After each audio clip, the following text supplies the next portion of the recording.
up, losers?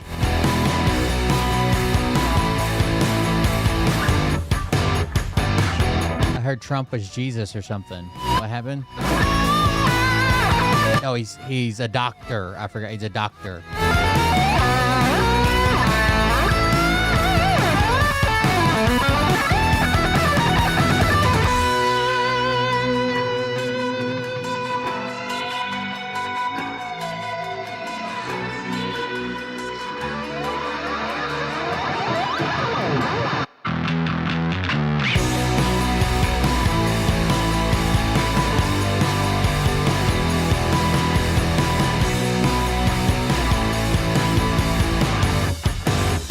Deleting my post.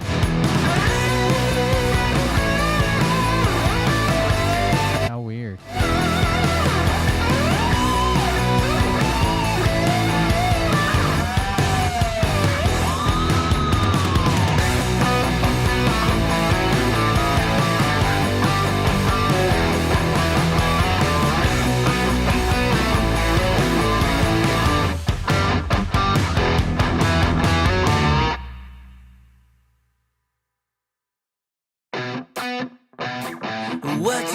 What you think about? I've spent so much money, dude, on trying to buy a frickin' house. Let them burn it out. Inspections and appraisals and termite people and God almighty, damn. You wanna let the world decay. They tell us lies and It's almost like it's a money racket. fade away. We feel Thank you for the resubscription, Back to Bliss. we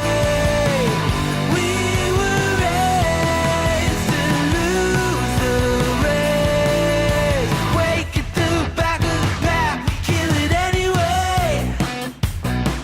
Listen up now, because we're never dropping out. Beat the odds, beat the big house. The brains are bigger than the doubt. We've been Got it, legend. ourselves, never let the I'll allow it. get away. This is bigger than ourselves. We won't let the world burn away. Burn away. We feel betrayed. I think she would say, sup, fuckers. I think that's what she would say. So, I don't know. You may have messed it up a little bit. Wake at the back of the pack. Kill it anyway. To play. You live and you learn. Fucker. It is bad. There's some autistic kid on TikTok that I guess his brother maybe is like raising him. And all he says is lesbians and fuckers. Like, that's how he's got Down syndrome, not autistic. He's got Down syndrome. All he says is the words lesbian and fuckers. And he has him do food reviews on his TikTok channel. Then he counts how many lesbians and how many fuckers he gives each thing he eats. And that's how he ranks them. The content you're trying to react to is not available anymore. I just posted it. I don't understand what's happening. And we feel betrayed. Whatever. We were raised to lose the race. Wake at the back of the pack, kill it anyway. To play, haters face the world's mistake. Praise be to Texas is booming. Back of the pack, kill it anyway.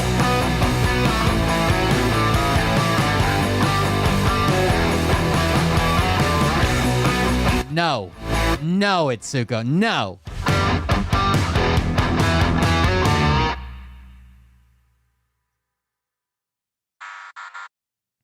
So, I had one of these Trump, like, dick lickers that I went to high school with hop into my comment section when I posted, like, a Christian supporting open blasphemy from Trump is just, like, crazy work, right? Like, that's something you don't really expect. And he's like, this is my take on it. We'll watch it in a second.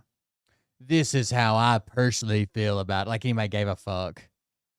This is how I personally, and it's a video of this guy saying, all it reminds me of is how much I fail Jesus every day. Really? You're going out and pretending to be the Christ. And that's what we're, get the fuck out of here. Get the fuck out of here. Where is YouTube? Oh, the YouTube chat. YouTube chat's not working great. The stream's live. It's just the chat is not loading for some reason. It'll fix itself, maybe. I don't know. Here we go. Hey Daddies, it's me, the Linda Binda the from road. TikTok. I wanted to make this video because I This wanted to thank you for watching private Cold Beer property. Confessionals with Will Bird. I think that's just incredible. I've watched a few episodes and I'm just like very intrigued. But you know what I'm most intrigued in is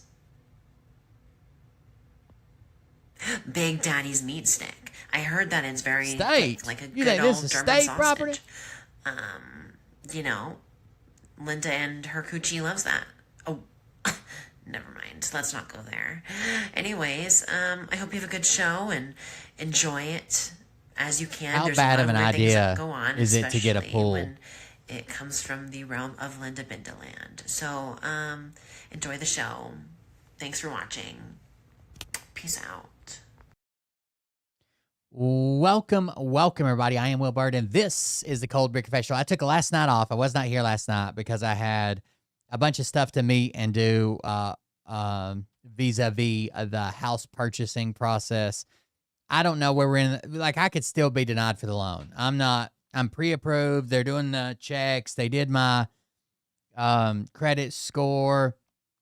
They're validating my income, all that stuff. So who knows, right? They could still come on. I haven't even got the VA appraisal yet. The VA appraiser could be like, fuck this piece of shit. Nope, can't have it. So I'm not saying like we got the house, but we are taking steps forward. So today I met with an inspector, $500, termite guy, couple $100, paid for a VA appraisal, $700. What's crazy is like, my home inspection was like $500, right? He was there for 2 hours. The VA inspector is going to be there for like 30 minutes. $680. That's insane, right? Whatever. We did find some issues with there's an issue with the roof. I don't know if you guys know what like a drip strip is, or a drip edge on a metal roof, but that's missing from the roof install. It's a brand new roof. So honestly, I asked the seller to fix that because they use a roofing contractor. The roofing contractor knows it's code that you have to have drip edge. They didn't put it on there for whatever reason. I think they should go back to their roofing contractor and be like, hey, you owe us this for free. Like, so I asked them to fix the roof stuff. There is my main water line coming in from the meter is galvanized. Okay. This house was originally built in 1940, and that's probably the water line that's been there since 1940. Galvanized only has a lifespan of 40, 50, maybe 60 years. So that'll be replaced, but I think I can handle that because the biggest labor involved in that is going to be digging it up. I can dig it up. Right. So I'm handling that. And then there was a couple of small things. I don't like how they, like part of the house has a basement under, like basically half the house has a basement underneath it. The other half doesn't. It has crawl space, but there's no access to the crawl space. I ran a little bore scope. Actually, Q Idiot, it's a bore scope that you bought and sent to me years ago. I ran a bore scope in there, looked around. There's no issues there now, but I'm going to need access in the future in case I have a water leak or a busted drain or a frozen pipe. Who knows, right? So that's something I've got to remedy. I'll probably do that myself. The market kind of sucks right now. Like I would love to go in and demand like, you need to fix this and this and this and this and this because it's all wrong. And this is supposed to be like a brand new house, right? Because you redid it. But also there's cash buyers waiting to just buy it and make it a rental property. So I've got to kind of balance that out. You know what I mean? So I asked them to fix the roof. There's also, you guys know what a weatherhead is?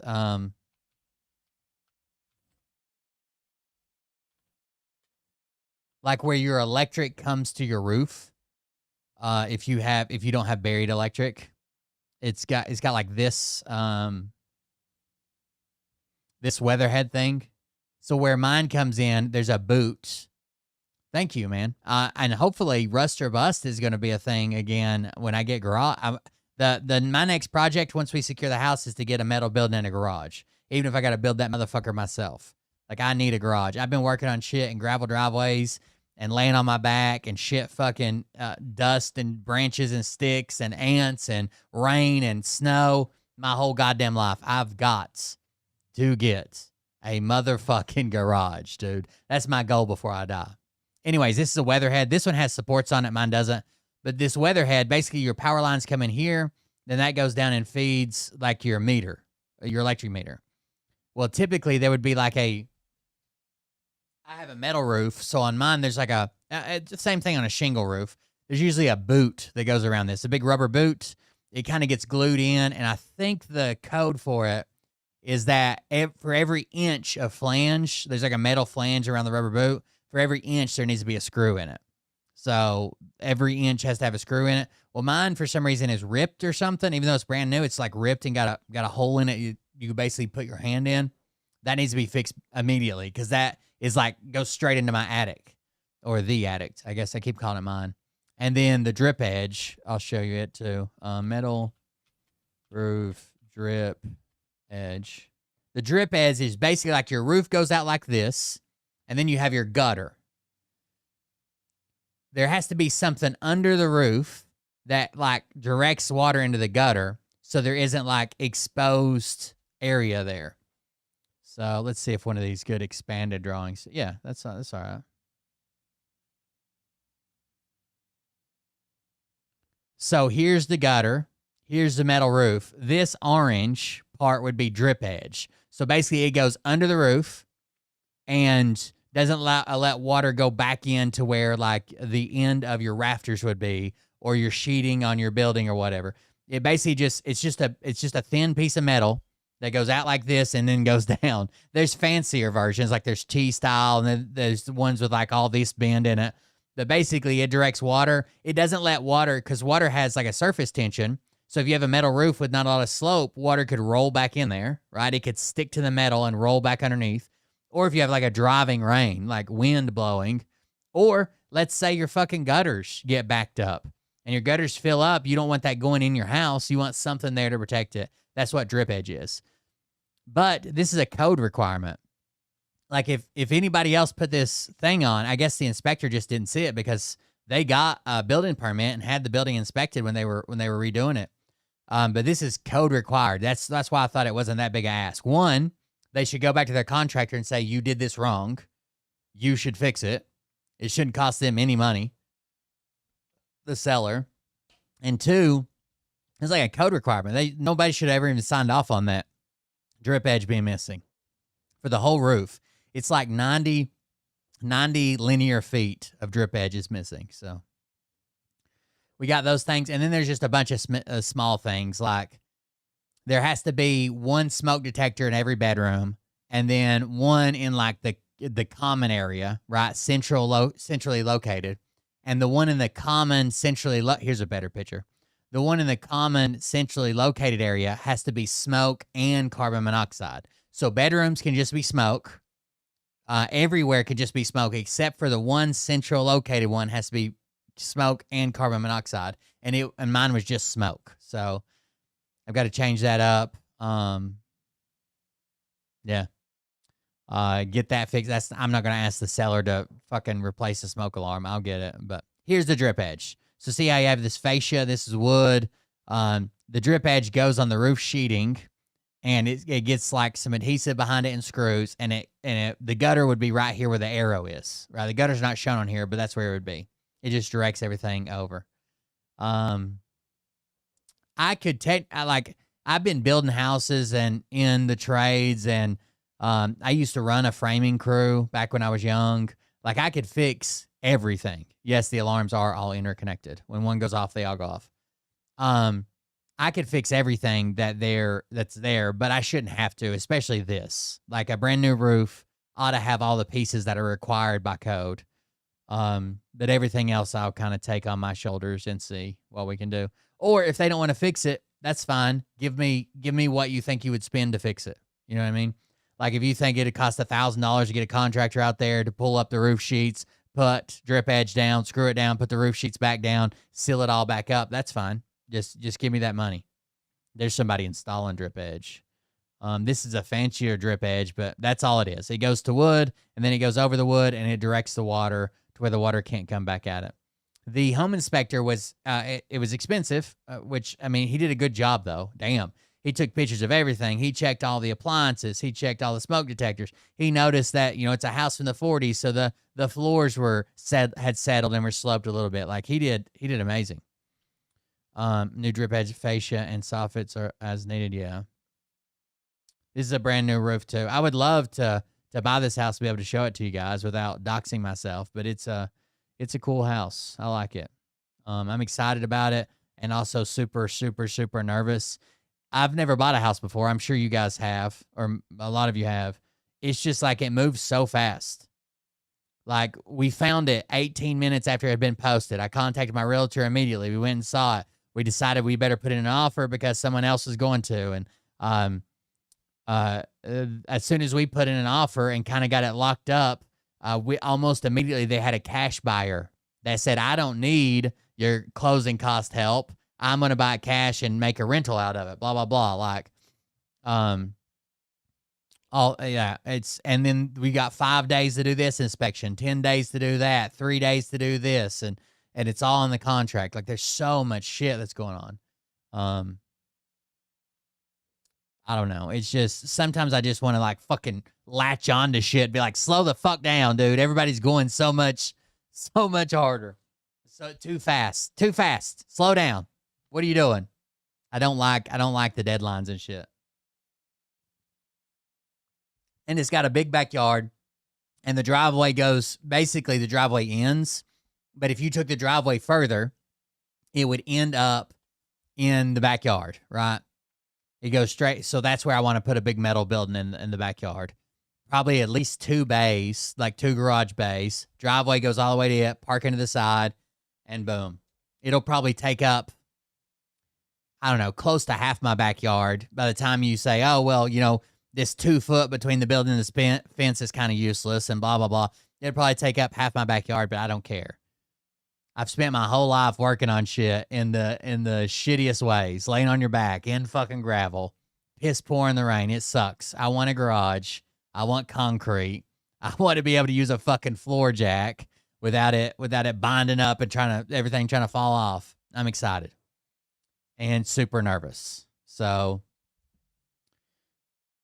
the big things are the drip edge and roof and sealing that up because I don't want any water damage right now. Like, if it rained tomorrow, that house would be getting water damage.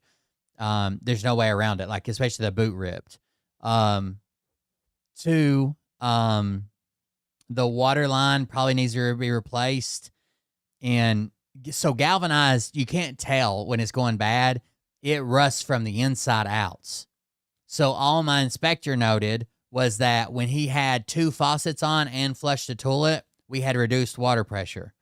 I mean, that's obviously, like, most of the time we're not going to have 2 faucets running wide open and flushing a toilet.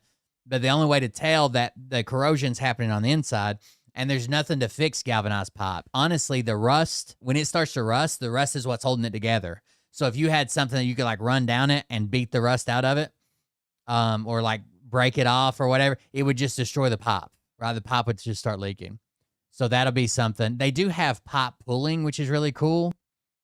If you're in a really bad spot, or a really long run of pipe, they have like this blade, this pointed head blade thing that they run a cable through your pipe. They pull this wedge through it and bust the old pipe while pulling in a new pipe. It's really cool. Let me see if I can show you. We're just talking about houses because that's what's going on in my life. We'll talk about other things in a second, but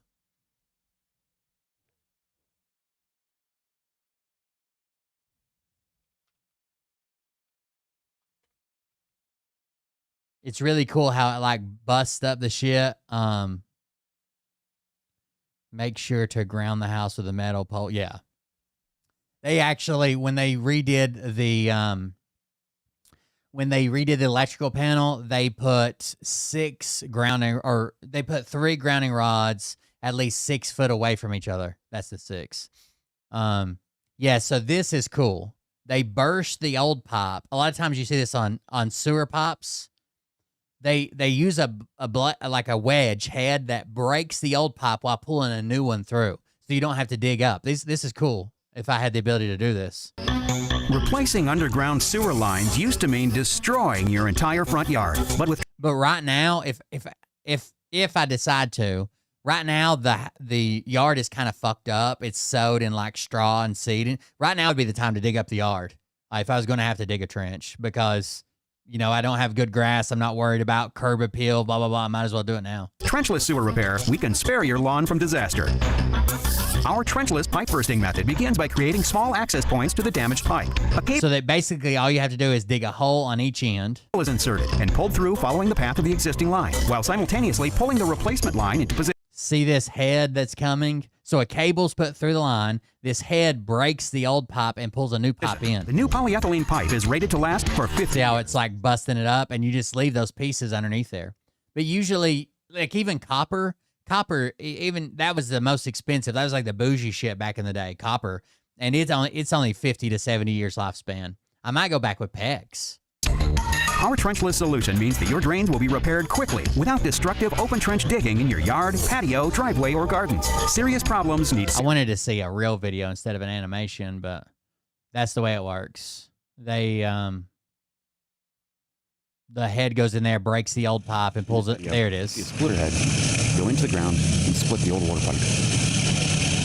And it literally pops out on the other side, busted the old pipe. You leave the pieces in there, and you got a new pipe in its exact place. Pipe is then pulled in place behind it. I know on commercial buildings, I've seen personally, I don't know that they do this all the time. I'm not saying this is a standard, but I've seen commercial buildings where they take like a conduit or PVC and they'll bury it in the ground, then pull their water line through it. That way, if you ever have to replace the water line, it's as simple as pulling that shit out. But you also have to have it sloped to you have to have it sloped to mitigate any water standing in that pipe.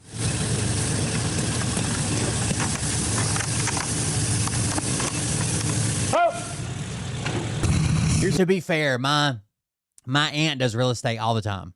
They flip houses, they buy and sell houses, they mess with the market and do stuff, and that's what they do. It's like a hobby for them.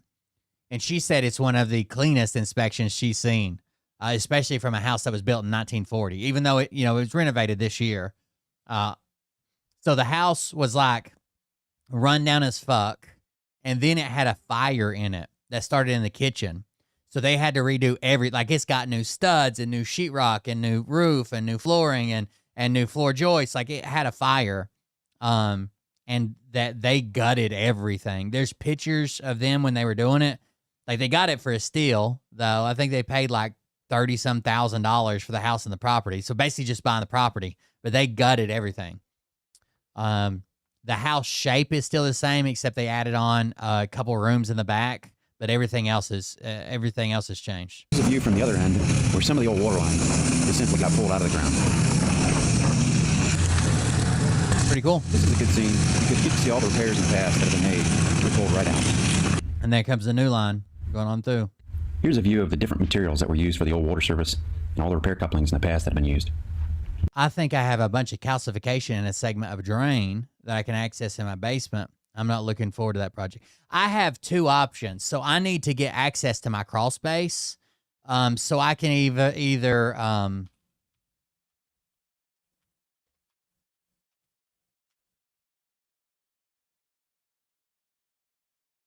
galvanized crawl space. I can either dig something from the outside and put a door in with one of these half-round galvanized things like this that you usually see bury up near a window. So I can get this, like dig a hole down, get this, and then when I get to the block wall, cut a hole, right, and put a door there. I have to have, like a header and shit over it to support the foundation, whatever. Or I can go in one of the closets and put a trap door, which should probably be easier than this, and I wouldn't have to cut a hole in the foundation. I can go in like the master bedroom, which is the bathroom that I need to access to check anyways, is on that side of the house. It's the master bath. I could put a trap door down in there with like a lay flush handle that you like push to make it pop up, and have a trap door to where I could get down in there. And I think I'm going to I do have attic access, but it's tight. Like you climb up this built-in ladder that's on like one of the walls. And when you get like through the hole, like the slope of the roof is like right there. Like you basically have to be laying flat. I think I'm going to change that to somewhere more centrally located to where I can go up in the fucking attic and actually pop up and stand up rather than like fucking crawling in on my belly. I might as well put those both in the same closet. A trap door in the top and a trap door in the bottom. And go from there. I don't know. What do you guys think? I know I can't, I don't want to dox myself and show you guys everything, but buying a house is a big deal. My parents never even owned a home. They rented their whole fucking life. So that's where we're at so far.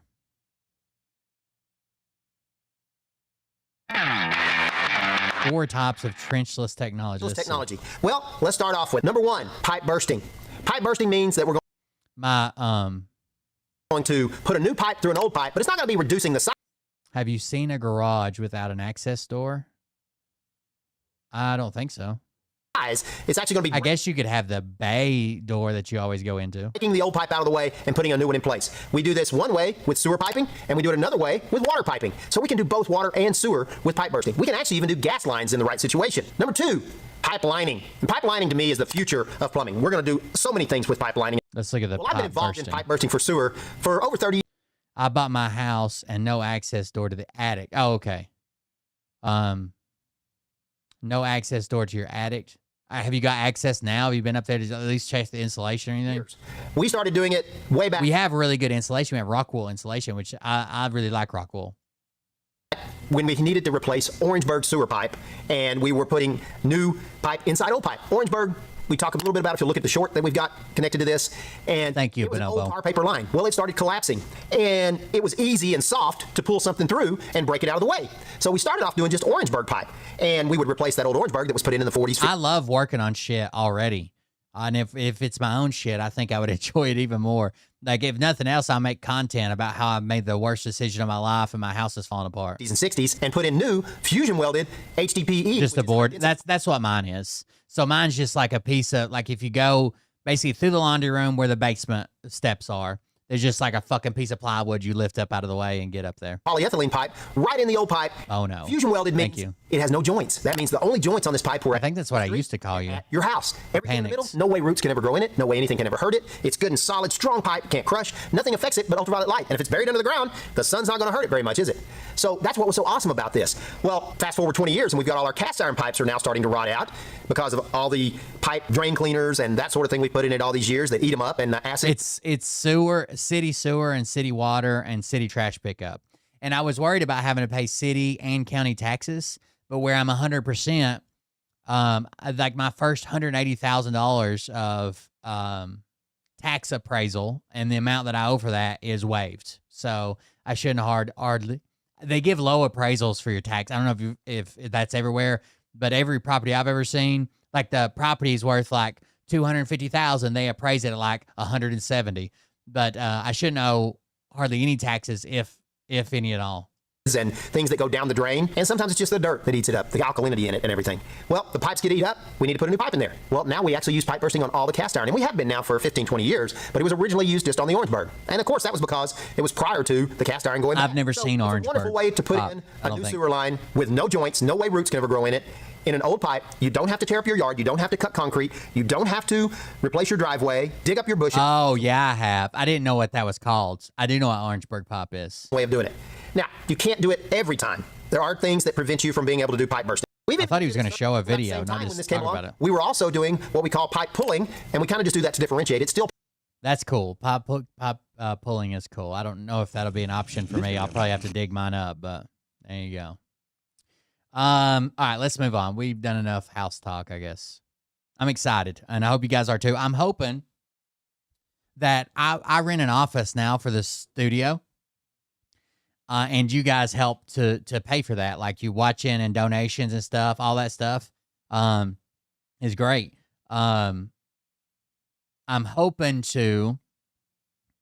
I've got 2 storage units and the studio, the office. I'm hoping to get rid of both my storage units by putting a storage building in my own yard. Even if I have to get it on payments, it's going to be cheaper than the monthly payment I'm making on the storage.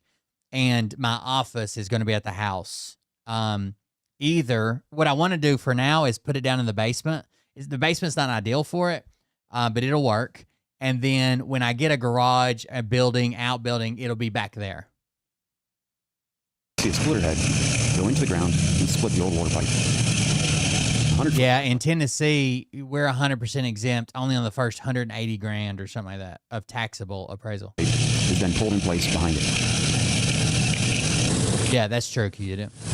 For the percentage you use. All right, let's move into something else.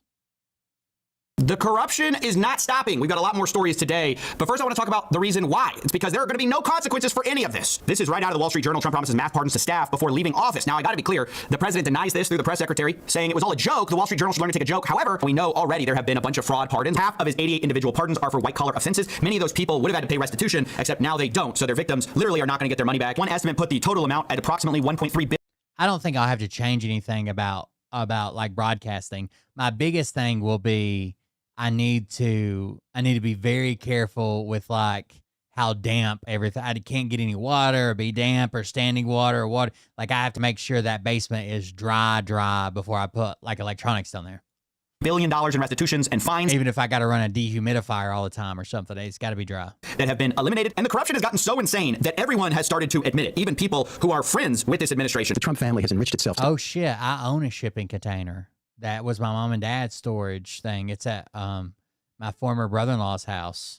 Maybe I can just pay to move it and have a storage container. To the tune of $4 think about billion that. Thank is you. taking office again in 2024. Does this concern you at all? Of course. I mean, I've been calling this out, I think, before pretty much anybody else. If the name were Biden instead of Trump, people would be screaming blame murder, and how this was not beneficial to President Trump's agenda either. So, sure. Well, not beneficial to his agenda or corrupt? I mean, both, obviously. That was Ben Shapiro, arguably the biggest cheerleader for this whole administration. Even he talks about how corrupt it is, although when asked if there are going to be any consequences for it, he's pretty honest that he thinks there will be a way out. So you're confident that the Justice Department will pursue corruption charges against the Trump family because it's independent? I'm confident that the president will likely pardon himself and his children in the same way that Joe Biden did on his way out. Now you can see it's almost become a Washington joke. The idea that there will be no consequences for this is such a foregone conclusion. What's crazy is, yes, Biden did kind of set the precedent for this, but because of Trump's threat, like it was Trump's fault that Biden set the precedent. Trump was saying, I'm going after everyone on the January 6th committee. I'm going after their family. I'm going after his son. I'm going after Fauci. Like he was making these posts about the people he was going after for political theater. And if he gets the right people in place, like Pam Bondi, she'll prosecute fucking anybody. So, of course, Biden was going to be like, well, I don't want them to fucking be tied up in legal trouble and drugged through the ditches, this, that, the next fucking 4 years. So he gave them pardons. And now Trump has to do it himself because he's the one committing the corruption still. That when thinking about it, these people laugh about it. In other instances, people like Ann Coulter will allege in one breath that this is the most corrupt presidency in history, and on the other hand say, well, they just don't care. Can't disagree with you. I think it did. I mean, they would have Fauci fucking strung up by now. It's hilarious. I think this is the most corrupt presidency in U.S. history. And what's crazy is Trump handpicked Fauci. Believed him, trusted him, loved him. Everything was great with Fauci until Trump started getting bad press. And then suddenly Fauci did it to Trump. with the money they are raking in with the NFTs and the meme coin. I mean, it's so blatant. It's right in front of our eyes. And the funny thing about I don't care as long as we get a wall and mass deportations. Maybe you don't care. And why are we laughing? It's the most corrupt administration in history. I don't care. I just care about these other things. I mean, that is insane to me. Even Alex Jones does not try to defend some of the crypto tokens that have been released by this administration. A bunch of the coins that groups that the president's with and all the kids put out. I say kids, they're almost older than me. They're rug pulls. Yeah, so when you hear the word rug pull, you hear that there's going to be no consequences because there's going to be pardons. When you hear this is the most corrupt presidency in history, I just want you to know, that's not me saying it. That's Alex Jones, Ben Shapiro, Ann Coulter. And that all brings us to a giant news story happening in World Liberty Financial. One of these coins that Alex Jones said. So World Liberty Financial, I was trying to get to the bottom of this. Basically, got a bunch of people to invest. They own the vast majority of it. If they sold it, it would basically be worthless, like a rug pull. And the same guy that sits on their board is the person that, the easiest way to think of about it is the person that also they bank with. And they took what is basically these worthless tokens that they hold. They're supposedly worth billions of dollars, but if they sold them, like the stock market, the bottom would fall out, they'd be worth nothing. They took those to their bank And their banker is also the guy that sits on their board and gave them to the bank for loans against them. Was a rug pull. Now, even I think that's pretty strong language, but as a reminder of what this company is, we have their Meet Our Team section. You can see Donald Trump, Eric Trump, Donald Trump Jr., Barron Trump, Chase Hero, Zach Folkman, Steve Witkoff. You got the whole team right here. That is, unless you tried to visit this website recently. The About page, where all their names are listed and their pictures, has since been removed. They're beefing right now with one of their biggest supporters, Justin Sun. Now, you may remember that name because Justin Sun was under investigation by the SEC until he bought a bunch of Trump meme coins and the World Liberty token. He became one of the top holders. He even became an advisor. And then the SEC proposed a settlement with him and dismissed all remaining claims. You can see Justin Sun is mentioned here. Wild, huh? Where they settled claims that, quote, they facilitated wash trading to artificially inflate the trading volume of the crypto asset TRX. Justin Sun admits he was an early supporter who heavily invested in World Liberty Financial, and he says he did so because he believes in the vision that was presented to the public, and maybe a little bit because of the investigation hanging over his head, although we can't say for sure. What he says, though, is what was never disclosed to me or any other investors that World Liberty Financial embedded a backdoor blacklisting function in the smart contract used to deploy World Liberty Financial tokens. And then he alleges that is what happens to him. So he's going at these guys. He's condemning them. He says so explicitly, I denounce the ongoing token scandals by the bad actors at World Liberty Financial. The World Liberty team has responded to him saying, does anyone still believe this guy? Justin's favorite move is playing the victim while making baseless allegations to cover up his own misconduct. My guy! They're basically calling him a criminal, where it's like, yeah, but isn't that why we should have gone after him? If he's a criminal and covering up his own misconduct, why did y'all drop all the charges against him when he invested with Trump? First time, and then they say this is remarkable. Same playbook, different target. World Liberty Financial isn't the first. Well, yeah, that's why we were investigating him until the SEC settled the case. They say we have the contracts, we have the evidence, we have the truth. See you in court, pal. This is one of the largest investors in World Liberty Financial, calling them bad actors, essentially calling it a scam, this undisclosed blacklist function that he alleges was in there, that he alleges stole his tokens. Meanwhile, World Liberty Financial's like, you're a criminal. This is your playbook, whatever that means. I've been asking everybody I know, personally to me, not internet people, for like advice. And thank God some people have helped me. Like I don't know, it's scary to buy a house if you've never bought a fucking house before. It is to me, damn. I've been freaking out over it. Mariah's just like, don't be a downer, manifest it. And I'm like, no, I'm freaking the fuck out. See you in court, pal. So apparently, if you invest in the president's coins, you get a settlement. You don't have to go to court. But if you go after them, if you call them out for these alleged blacklist functions, well, now all of a sudden, we'll see you back in court. We're going to take you back there. Now, honestly, I don't know who I dislike more in this whole situation, but I have to say it doesn't stop with Justin Sun, because besides just mentioning his own grievances, he's calling them out for a very specific story that just dropped on CoinDesk. It says Trump's World Liberty Financial uses $5 billion World Liberty Fi to borrow $75 million from a platform. So look. Trump's World Liberty Financial uses billions in their coin that would be worthless if they had to sell it to borrow $75 million from a platform that its advisor co-founded. So one of their advisors is the founder of this platform that's like a bank. And they said, hey, we have all this token. We think it's worth $1 billion. But if we sold it, it would be worth nothing because we'd flood the market. So instead, how about we give it to you and you give us a $75 million loan against it? Platform. Its advisor co-founded. World Liberty Financial is a very illiquid token that basically they printed out of thin air. I mean, a lot of these tokens are currently locked up, and essentially the story is that they deposited those illiquid tokens as collateral onto a platform that their advisor is co-founding in order to withdraw 75 million real dollars. Now, that's a big problem because, of course, it's a huge risk for the entire platform to have so much of its... Who's that guy on Facebook? It's always bitching about his house. I'll look him up while you guys are watching the rest of this. He's always bitching about home buying and how it's the worst mistake and blah, blah, blah, whatever. Collateral in this token that really, will it sustain that sale? No, it won't. This is highlighted by a Twitter user who shows that if you try to sell $8 million of World Liberty Financial, you're only going to get $2 million back because there's just not enough volume to sustain this kind of selling. So the idea is if you're depositing all this in this token that really, will it sustain that sale? No, it won't. This is highlighted by a Twitter user who shows that if you try to sell $8 million of World Liberty Financial, you're only going to get $2 million back because there's just not enough volume to sustain this kind of. So there's not enough there, right? If you try to sell all this, you're not going to get anywhere near what you think it's worth. 8 million, the best you could get is 2 million. So imagine if they dumped the 70% or whatever they hold of World Liberty Financial, you're only going to get $2 million back because there's just not enough volume to sustain this kind of selling. So the idea is if you're depositing all this collateral, a total of about $400 million of World Liberty Financial, and then using it to borrow a stablecoin, that's a huge risk that a protocol probably wouldn't allow except for the fact that you know the owner. Now, for those who are watching who are wondering, okay, why is this all a big deal? Let me just explain that FTX, this is actually one big reason they collapsed. They were using FTX customer funds for trading, and one of the ways they did that was they used their exchange's native token as collateral, and they borrowed a lot of real dollars. dollars. They use their worthless tokens to borrow the real dollars. Not very dissimilar from what's going on here. Now, World Liberty Financial actually addressed all of what they call FUD going around in the World Liberty market's lending position. They say they're not anywhere near liquidation, and frankly, even if the markets move dramatically against us, we'd simply supply more collateral. But the question is, well, if your collateral is dropping even if the markets move against us, we'll just throw more collateral at it. in value, World Liberty Financial, adding more of that same collateral is not going to do anything. And of course, this is just one of many stories of self-dealing that's come out in recent months about World Liberty Financial. Like this article from the Wall Street Journal that a spy sheik bought a secret stake in the Trump company World Liberty Financial, A spy sheik bought a secret stake. And you know, this was just before we allowed them to have advanced AI chips. Isn't that weird? $1 million investment. Good job, bud. For 49% of World Liberty. And then in the wake of that, the UAE won access to tightly guarded. Oh, yeah. I 100% agree that I should buy a house. And that it's an asset. And even though I'm going to have to refinance because interest rates are higher than I like right now, I'll be paying towards something instead of paying somebody else. And eventually, like I would like, me and Mariah would probably downgrade. We got a kid that'll be out of high school in, you know, a few years and off to college. And then we'll just have Ollie around, and he's not far behind, right? He's getting ready to go to middle school.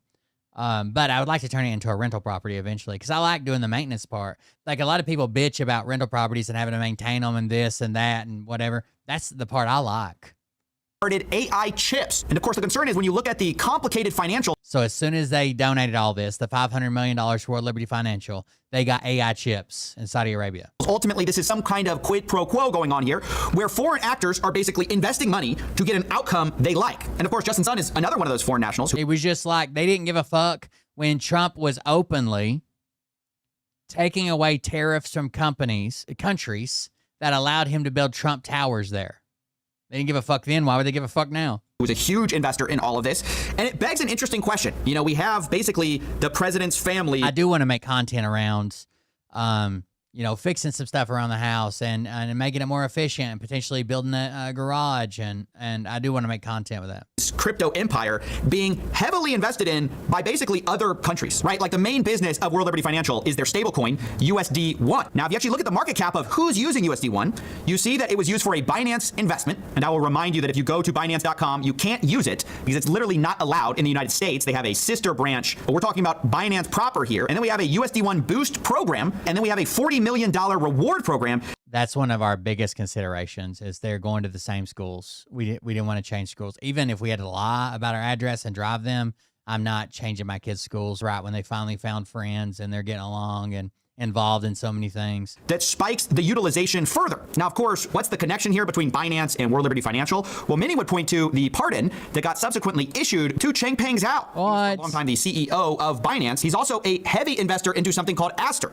Trump literally sells pardons, dude. I don't know what the drawback is. Like, if I can go out and commit $10 million in fraud, have to pay Trump $1 million for a pardon, not have to pay restitution, why not? This is another company doing a big deal with you. We're like 2 or 3 blocks away from the kids' schools when we move. Right now, we're probably like 5 minutes away. We're moving even closer. Now, once again, you go to that website, it says service is not available in your region. So a lot of the deals they're cutting, a lot of the money they're raking in is coming from products, places, companies, services that are not in the United States. Like, that's just a fact. And the question you have to ask yourself at the end of the day is your government working for you, or are they using it to work for themselves? Is all of this stuff actually benefiting the average consumer? And this brought me back to a podcast I had seen on the Iced Coffee Hour, where Eric Trump is talking about how he made so much money in crypto. Eric Trump, thank you so much for coming on the Iced Coffee Hour. Really appreciate it. Guys. So you tweeted today, and it went viral, that the Trump family has made more than $1 billion in crypto. How did you guys make it? Well, we started the 3 most successful. Again, they still won't shut up about Hunter Biden making $5 million over 10 years, right? When his dad was VP, then when he wasn't president, and then into before his administration even started as president, over $5 million, almost $5 million. But the $5 billion that the Trump kids have made, no one cares. Crypto projects probably in history. Now, that is a massive whopper, if I've ever heard one. I mean, you can just take a look for yourself. You got the official Trump coin way down. You've got the official Melania meme down 94%. Even World Liberty Financial is not doing so hot. So when he says... Well, we started the 3 most successful crypto projects probably in history. You know, what is he talking about? And who is he talking about they were successful for? I mean, actually, he's right that they were some of the most successful in history for certain people, but for the average investor who put their money in this stuff, it's been atrocious. It's been a bloodbath for most of them. And that's, of course, what corruption is at the end of the day. It's using political office or proximity to it in order to enrich yourself. Now, I'll remind you that all three of these successful crypto projects claim to have nothing official to do with politics, but it's obvious to see that they wouldn't have been half, a quarter, even an eighth as successful were it not all affiliated with the President of the United States. So I just wanted to call this out because although there's kind of this general consensus now that there is corruption going on, you have these, right-wing people saying it's the most corrupt presidency in history, there's varying levels of does it matter, right? And I wanted to say, I, for one, do care. I think everyone should care because not only is it wrong, it's demoralizing when you feel like there's two different sets of rules for like the rich, powerful people and everyone else. So even if you're the type to acknowledge it but say, well, it's just not one of my top issues, I have to say, like Ben Shapiro says himself, this stuff is harmful at large to the agenda you do care about because it is poison. Corruption is not just something that happens in the abstract. It's something that eats away at the very legitimacy of your own government. So yeah, I just wanted to call out yet another story. In this case, we have Justin Sun, a beneficiary of this administration, calling it out. But this is a long trend of a story about self-dealing and corruption that I think a lot of people have not been paying enough attention to. Of course. No, everybody's like, oh, as long as we get a wall. Here's the video I was talking about. This guy's a comedian. His name's Derek Cahill. He makes some very, very funny videos about home ownership. That's not all of his content, but one of the things he does is a series called Fuck This House. And welcome to another riveting episode of Fuck This House. On today's episode, I'm taking all of this out. That spigot, I think, has a little crack in the copper, and I think it's been pissing water behind my sink for who knows how long. I would have never found this if it weren't for the sink clog. Good thing. I'm wearing my hoochie shorts because if my house is gonna fuck me, I want to have something to look at first. Fucking hate this house. Upon my journeys, someone's cooked here. No one should do this at home. Grown-ups don't do this at home. Previous homeowner, let me fucking catch you in public, bitch. I know you knew this. This is not, you knew. You fucking knew. And then when I bought it, you were like, oh, we got away with it. This one's on me. All right, I claim this one. But you see, I sealed that shit up pretty good, okay? That's cool. That's gotta be totally normal for just 2x4s to fall out of the wall. Wonderful craftsmanship, you fucking pieces of shit. That can't be a code. Yeah, and make sure before you close up the house, wrap it in fucking 87 pounds of duct tape, you fucking ugly piece of shit. Buy a house, dude. You fucking little single drip cunt. Damn it, I didn't fucking mean to wear my hoochie shorts out into public. Oh, Daddy knows what he's doing now, son. Blessed. I like sweating copper, but it's not for, if you don't know what you're doing, it's not great. I'm such a hardworking man. You are a very hardworking man. I deserve something nice. What did you say? Huh? Thank you guys for coming.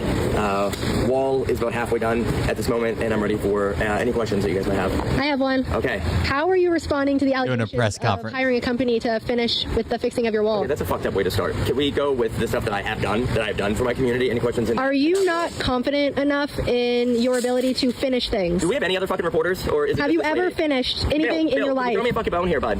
Let's ask your wife if you've ever finished anything in your life. That's it for today, guys. My name's Derek Cahill. He's very funny. Derek Cahill does a bunch of different videos and shorts, and one of his series is called Fuck This House. He's got a pool, and man, is he always fucking with that pool. And the filters and shit with the pool, and the sand filter, and the, oh God. I think this might be one with the pool.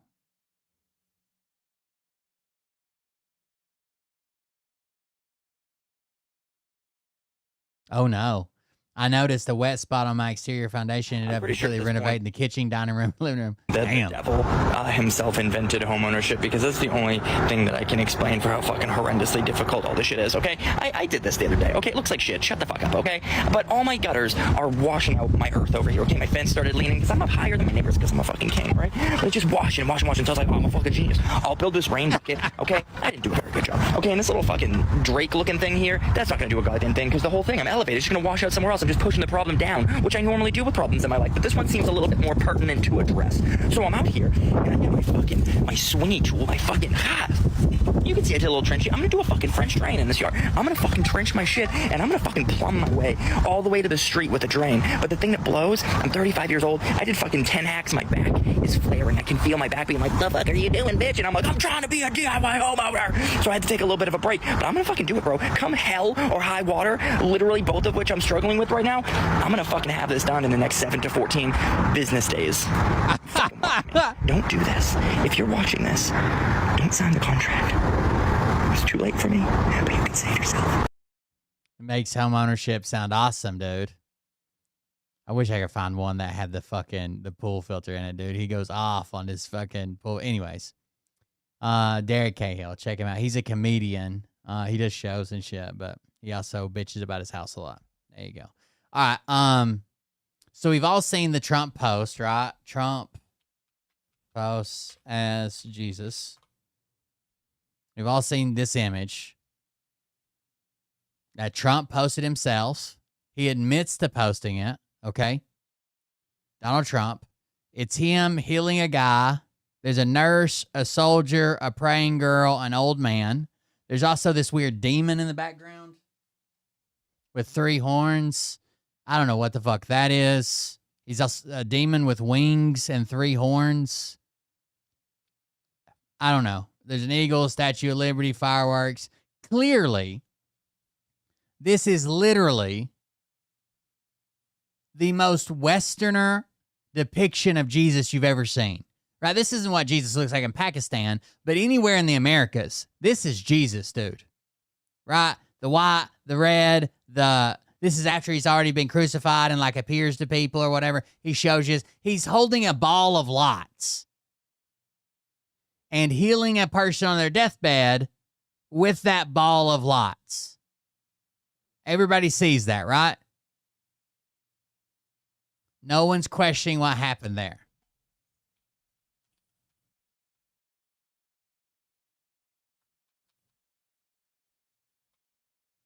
Like, there's no other interpretation than he is Jesus in that video.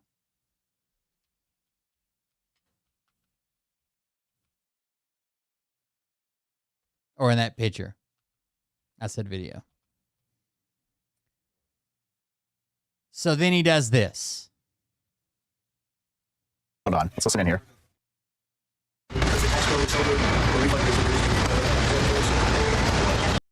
He orders DoorDash because he thinks that this woman got a larger tax break and she's happy about it. Is that surprising to you, actually? It was very surprising. Very surprising. It's a great big beautiful bill. And that doesn't include overtime in your case. This is only just based on what we did in terms of every other aspect of the tax bill. By the way, she's a 70-year-old grandma. Should she still be having a DoorDash at all? Yes, sir. So it was $11,000 saving. Yes, sir. Isn't that incredible? And that's what it is, the tax cut. It's really, we call it the great big beautiful bill. We should call it the great big beautiful tax cut bill because it's tremendous amounts of money. And that's overtime. That's also on Social Security, as you know. Yes. And it's pretty amazing. Yes, it is. Well, you're really nice. Would you like to do a little news conference with me with these people? These are not the nicest people. They're not nice like you. You know that, right? I'll do whatever you ask me to do, sir. So the no tax on tips is something special, right? It's very special. And that's the one that really pertains to you more than anything else. Yes, sir. Yes. Fantastic. So it's such an honor to meet you. And I think you voted for me, do you think? Oh, it does say she's 79 years old, has 10 grandkids. She's door dashing. Her husband has fucking cancer. She shouldn't be door dashing, right? She should be retired, enjoying her life. Her husband should have medical treatment that they can fucking afford. I heard you have a great... Like, this is not a win that we have 80-year-olds still working. Well, we appreciate it. Thank you. I'll put this over here. And why don't we have a news conference with the president? Want to do it? Sure. You don't have to say too much. I think they're looking about hormone straight and various... Right. It's not like she just wants to stay busy, right? Because it's like she's doing this, picking up extra shifts and door dashing because they can't afford her husband's medical bills. Other things. Do you have any questions? Mr. President, did you post that picture of yourself depicted as Jesus Christ? Well, it wasn't depicted. It was me. I did post. Wait. Did you post the picture of a depiction of yourself as Jesus Christ? Now listen, I got to slow down to normal speed. That 100% is Trump as Jesus. There is no other excuse. He's wielding a fireball, bro.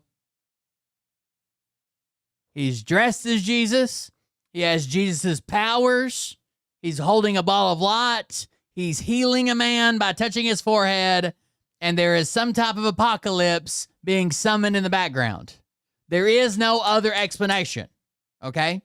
Trump's explanation is, oh, I thought that was like a Red Cross promo. And I thought I was dressed as a doctor. Only the crazy liberal fake news would think that I was Jesus.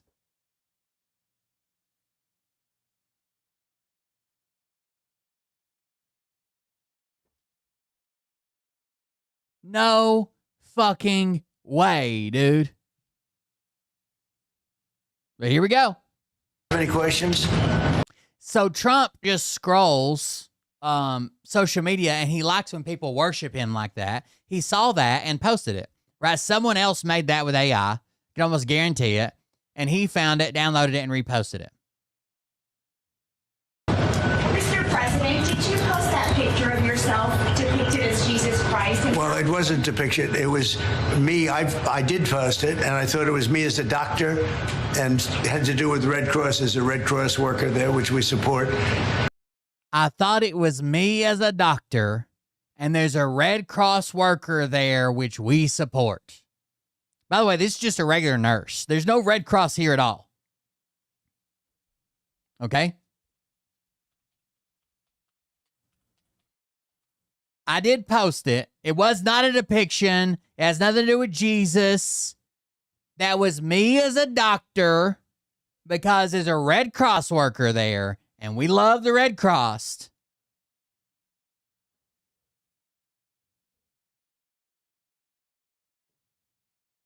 There's no fucking way, dude. You're just lying.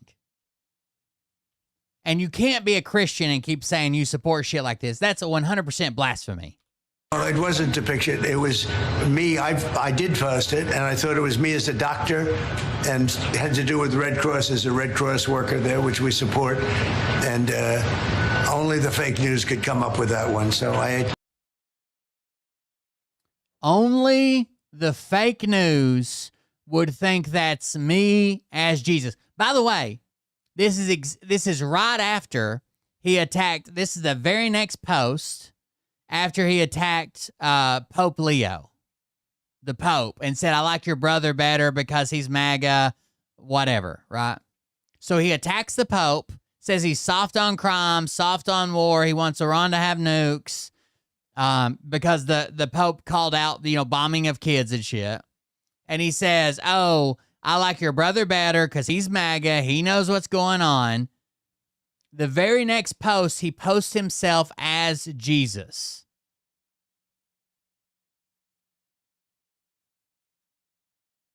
This Pope Leo is weak, okay, on crime and terrible for foreign policy. He talks about fear of the Trump administration, but doesn't mention the fear that the Catholic Church and all other Christian organizations had during COVID when they were arresting priests, ministers, and everybody else for holding church services, even when going outside and being 10 or even 20 feet apart. I like his brother, Louis, much better than I like him because Louis is all MAGA. He gets it. And Leo doesn't. I don't want a pope who thinks it's okay for Iran to have a nuclear weapon. I don't want a pope who thinks it's terrible that America attacked Venezuela, a country that was sending massive amounts of drugs into the United States, even worse, emptying their prisons, including murderers, drug dealers, and killers into our country. And I don't want a pope who criticizes the president of the United States because I'm doing exactly what I was elected in a landslide to do, setting record low numbers in crime and creating the greatest stock market in history. Now listen, this is you scratch my back, I'll scratch yours kind of mentality here. He says that the Pope should not criticize, war that Trump's doing because he was only elected Pope because Trump was elected president. Listen, Leo should be thankful because, as everyone knows, he was a shocking surprise. He wasn't on any list to be Pope and was only put there by the church because he was an American, and they thought that would be the best way to deal with President Donald J. Trump. If I wasn't in the White House, Leo wouldn't be in the Vatican. So he's saying, you owe me this. Stop criticizing my war.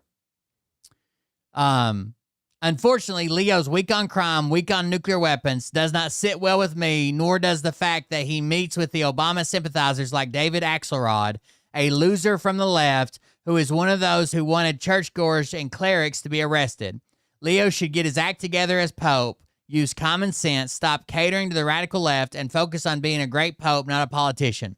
It's hurting him very badly, and more importantly, it's hurting the Catholic Church, President Donald J. Trump. Now, immediately after that, the very next post he makes is this. Oh, I thought I was a doctor. Do doctors not heal people wearing a white robe with red over top, wielding balls of lights? Is that the last doctor I had hit me with a level 3 fireball? And instantly, I took a cognitive test. Aced it.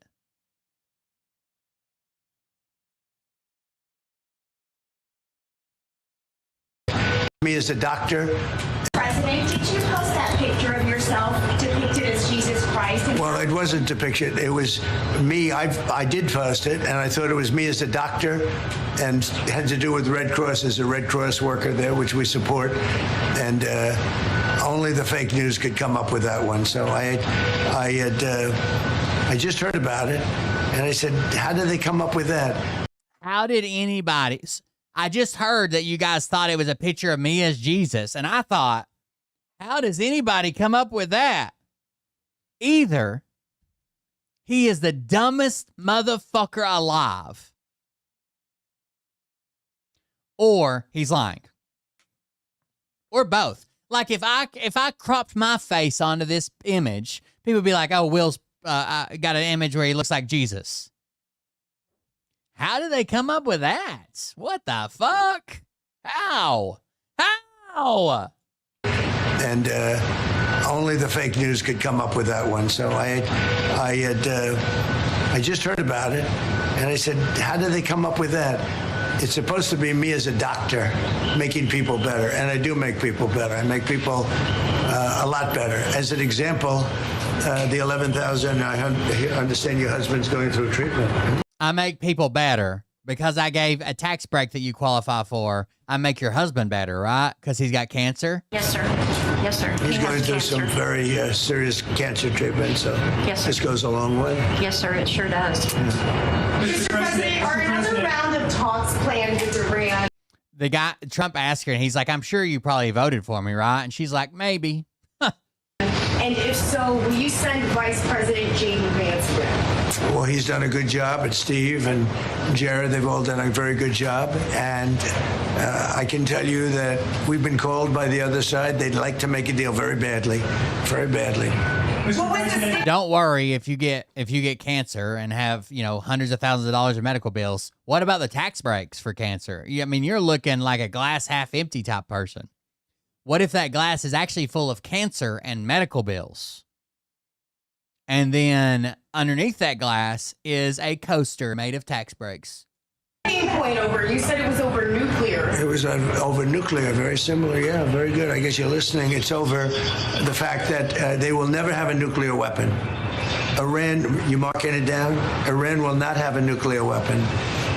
And we agreed to a lot of things, but they didn't agree to that. And I think they will agree to it. I'm almost sure of it. In fact, I am sure of it. If they don't agree, there's no deal. There'll never be a deal. Iran will not have a nuclear weapon, and we're going to get the dust back. Mr. President, we'll get it back. Either we'll get it back from them or we'll take it. Mr. President, as far as the naval blockade is concerned, what's the end game? Is it to force Iran back to the negotiating table? Is it to open? All right, so you guys see, that's 100% straight blasphemy. Now we're going to my page. And, of course, everybody's like, I'm tired of his shit. So here's the comments on my page. Let's do all comments. But he said he thought it depicted him as a doctor. Marianne Mann says it is blasphemy and it's sickening. And I agree, Marianne Mann. She's a Christian, right? So one of my buddies said, I noticed he dirty deleted it too. Laugh out loud. I went and looked for it. Someone else says he is disgusting. Someone says, I'm so sick of all his BS, man. And these are all Trump supporters. The area I live in, it's hard to find somebody that's not well, they're not all. 2 of them are not Trump supporters. The rest of them are. The area I live in is not there are no non-Trump supporters here, right? They're all MAGA, and they're still pissed about it. Then I have one guy that I went to school with saying, here's my take on it, as if someone fucking asked, and it links to this video. And talk about being a boot-licking piece of shit. They're like, I see this video of Trump committing actual blasphemy, the textbook definition of blasphemy, and I think, how have I failed God? Here we go. I can call this what this is. It's a blasphemous image posted by the president. I can condemn it in my Christian faith and say that it grieves my spirit to see this, and I wish you wouldn't post things like this. People ask you to explain this and defend this. Well, it's indefensible. But again, Trump's not my pastor. It's indefensible, but Trump's not my pastor. Okay, he's not my deacon, and I fail Jesus all the time. He's not my spiritual advisor. He's not my God. I don't bow down to him. I've disagreed with him on numerous things, talked about it quite often. But my opinion on it doesn't really matter. What does matter is when I see this, I have to ask myself, how many times have I treated Christ casually? How many times have I failed Jesus Christ and treated him casually? Because I'm just a sinner, and me and Trump are both sinners. That would be a thing if Trump came out and said, look, I fuck up, I mess up, I do, but he's lying about it, and he's pretending as if he was sent here by God to invoke God's will. He's not saying, I'm just a sinner, I messed up here, shouldn't have done it. He's lying and saying, oh, it's a picture of me as a doctor, you guys are crazy. I'm here because God saved me and wanted me to run this country. How many times have I blasphemed him? Have I rebelled? Have I broken his heart? And I'm praying for Donald Trump and all the leaders over us. And I have prayed, even with the ones I disagree with. I'm praying you drown in your own fucking pool. I've prayed for them. The same thing that I pray for myself, and that is we would daily come into this encounter with the living God and a personal relationship with Jesus Christ that reveals our own rebellious heart. And things like this would not be treated lightly. We don't want to Don't treat it lightly. Don't treat things like this lightly. But he's not my pastor. He's not my spiritual advisor. I mess up. I blaspheme casually, and I hate Jesus, so. Underfoot the sacrifice of Jesus and the mercy of God that he's demonstrated to us, to our country as a people. And I want our faith to be the thing that sets us apart, not our ability to get outraged and clutch our pearls and lose our mind. Oh, shit. We're in this thing together. So I want you to agree. Thank you very much for the donation. I just got a notification I got a donation. Thank you very much for that. Excited for you. Thank you. Thank you. I'm sure that's about the house. I'm so... Dude, I have been nervous to the point of puking the last couple of days. Like, I am so fucking nervous. But thank you very much. It's also very exciting. It's just something that usually I go into things I have a little bit of experience, but like I never even saw my parents buy a house. I have nothing to go off of. But thank you very much for the donation. I appreciate it. Agree with me. Let's pray for each other. Pray for Donald Trump. Pray for the leadership of this country. And pray for the direction of this country. Oh, thank you, Bono. This ain't it. I love y'all. God bless. I can call this what this is. It's a blasphemous. I can call your video what it is. You made a bunch of stupid fucking excuses.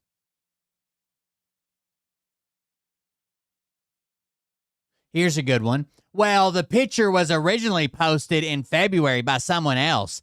I can't find Trump's post anywhere. Makes me wonder who made the original post last night. Well, Trump admitted to it.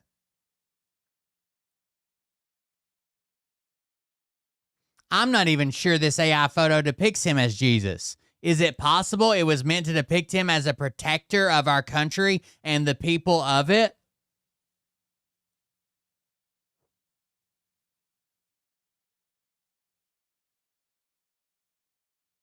My question is, why is this even considered blasphemous? I don't see it that way.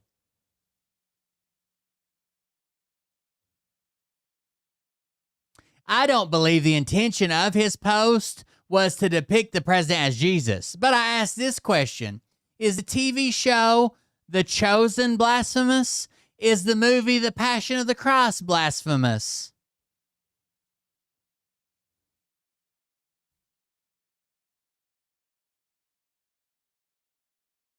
It was first shared by someone else, Nick Adams, back in February. Yet I don't recall there was backlash then because Nick Adams is a fucking parody account making fun of Trump.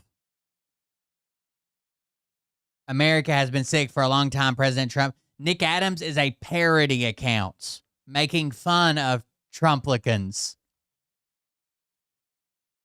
After further reviewing this issue, that post was trolling the Pope, as he was depicting himself as the Pope.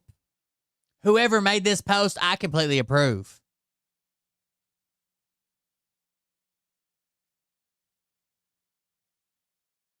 Remember, blasphemy is not really the casual use of the name and word of God. Blasphemy is using the name of God for your own glory and bending the word of God for your own purposes. Yeah, that's what he did. Well, we all fall short of the glory of God. We all sin differently. They say the one who is without sin can cast the first stone. And well, there isn't anyone on this earth that is without sin. We're all in the same boat.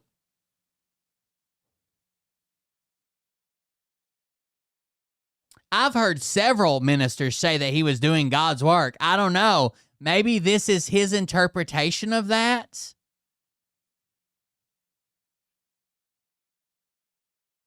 Dang. People, y'all have apparently totally missed the point. Bottom line, pray for our elected leaders. Agree, disagree, doesn't matter. Just pray.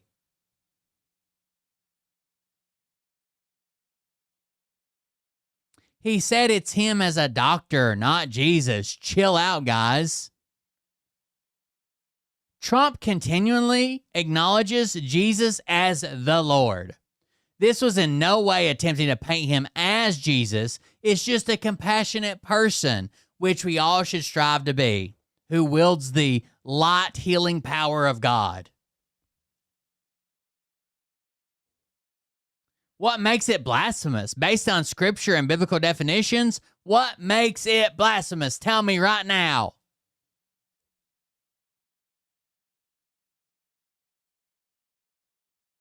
These people are insane, right? Well, President Trump said he thought the image reflected a doctor healing the nation, not Christ. Is that how your all's doctor dresses? I can call this fucking insane, dude. We'll watch the rest of the press conference with the DoorDash lady. Up the straight so the gas price. So fucking weird and staged. She even said something at the very first this. He's like, "Oh, this don't look staged at all, does it?" She's like from fucking Arkansas. And she DoorDashes to the White House? Maybe everything. I mean, you know, both of those things, certainly, and more. We can't let a country blackmail or extort the world, because that's what they're doing. They're really blackmailing the world. We're not going to let that happen. And, you know, the amazing thing is we don't, can you believe this? We don't use the Strait. We don't need the Strait. We have our own oil and gas, much more. He asked the DoorDash lady, "Can you believe this? We don't use the Strait. We don't care if it's open or not, right?" I mean, it would be considered a win if the Strait was open, but also it was open before we even started this war, so I don't know how that's a win. But can you believe this, DoorDash lady? You believe this? Well, you think your husband's chemo comes to the Strait? It doesn't. We need. We have more oil and gas than Saudi Arabia. Think of this. We produce more. Saudi Arabia, and add Russia to it. Substantially more. And by next year, we'll have double that amount. So we don't need it, but the world needs it. And many ships are heading to our country right now as we speak to load up with the best. Really, I guess you could say, somebody said the best and sweetest. I don't know exactly what sweet is, but when it relates to oil, it's a good thing. But they're coming to our country right now. There are many boats coming to our country. Now, it could very well be this is going to be settled before that. We've been called this morning by the right people, the appropriate people, and they want to work a deal. They would like to work a deal. Is it your anticipation, Mr. President, that other countries will assist in this effort to blockade Iran and those? Yeah, other countries are going to also. Which countries, sir? We don't need other countries, frankly, but they've offered the services. We'll let it be known. Trump's new plan is we're going to, since Iran is blockading the strait, we're going to double blockade the strait. Probably tomorrow. Has the blockade started, sir? Yeah, it started 10 o'clock. Bishop Robert Barron supports you and your policies, praises you for defending religious freedom. Yeah. He now says you owe Pope Leo an apology. Will you apologize? No, I don't, because Pope Leo said things that are wrong. He was very much against what I'm doing with regard to Iran, and you cannot have a nuclear Iran. Pope Leo would not be happy with the end result. You have hundreds of millions of people dead, and it's not going to happen. So I can't. I think he's very weak on crime and other things. So the things Pope Leo said is that God does not bless any conflict. He does not listen to the prayers of those who wage war. He said that some of the violence was atrocious that was affecting the civilians.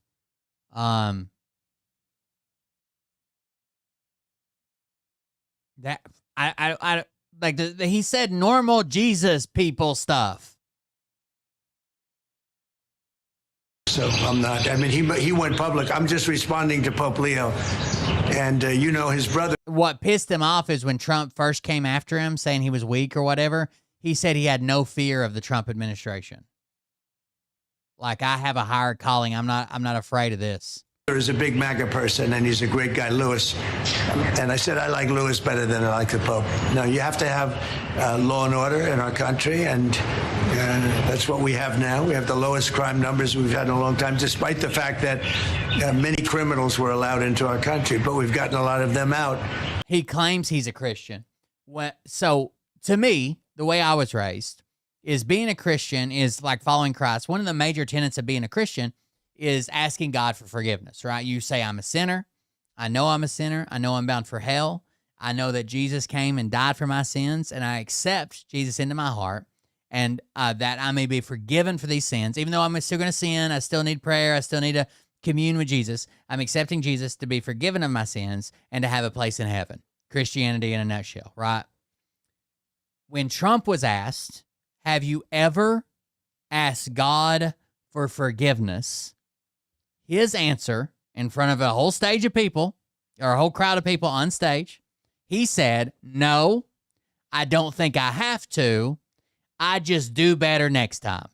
So if he's never asked for forgiveness, he cannot be, at least the way I understand born again religion, he cannot be a Christian.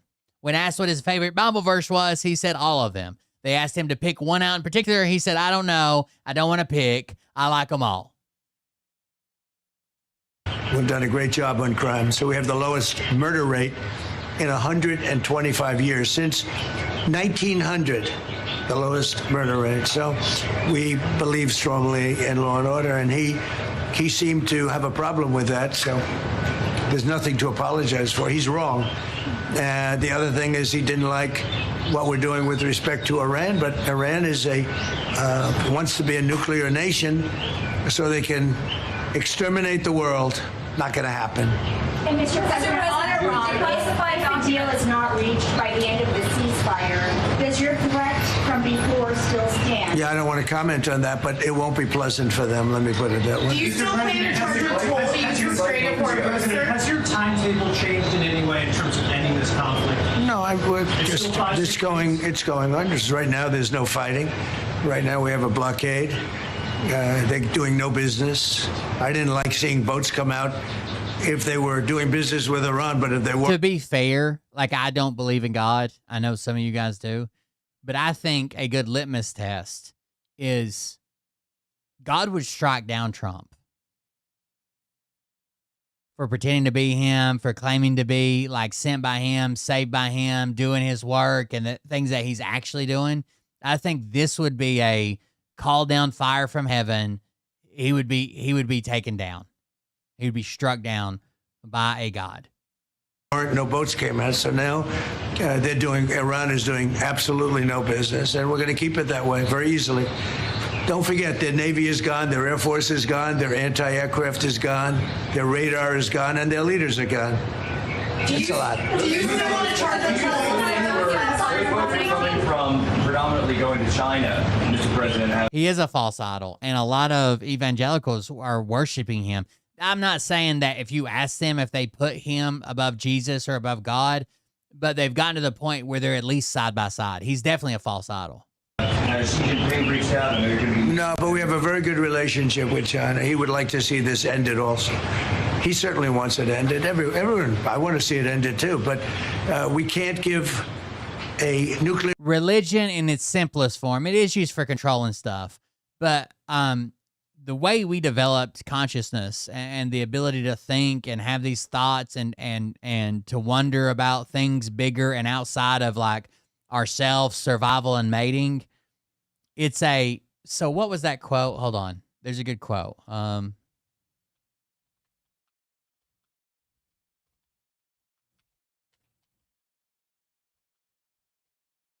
It's about death, right? No one likes to die. No one likes to see their loved ones die. No one likes to know what's going on, and want to be reunited in the next life. So there's a quote that's attributed to Barry Taylor that God is just the name of the blanket we throw over the mystery to give it shape, right? There's a mystery about death and what happens after we leave this planet, and we don't want to see our loved ones gone forever. We don't want to be gone forever. We want to stay here. We want there to be something bigger, a bigger meaning, something more, that we have a place in this universe, that we didn't just happen by happenstance. So there's a big mystery, and you throw a blanket over that mystery, give it shape, and say, that's my God. Weapon to a group of people that have caused nothing but havoc for 47 years. Look, I'm the president that's done something about it. This should have been, and many other presidents regret that they didn't.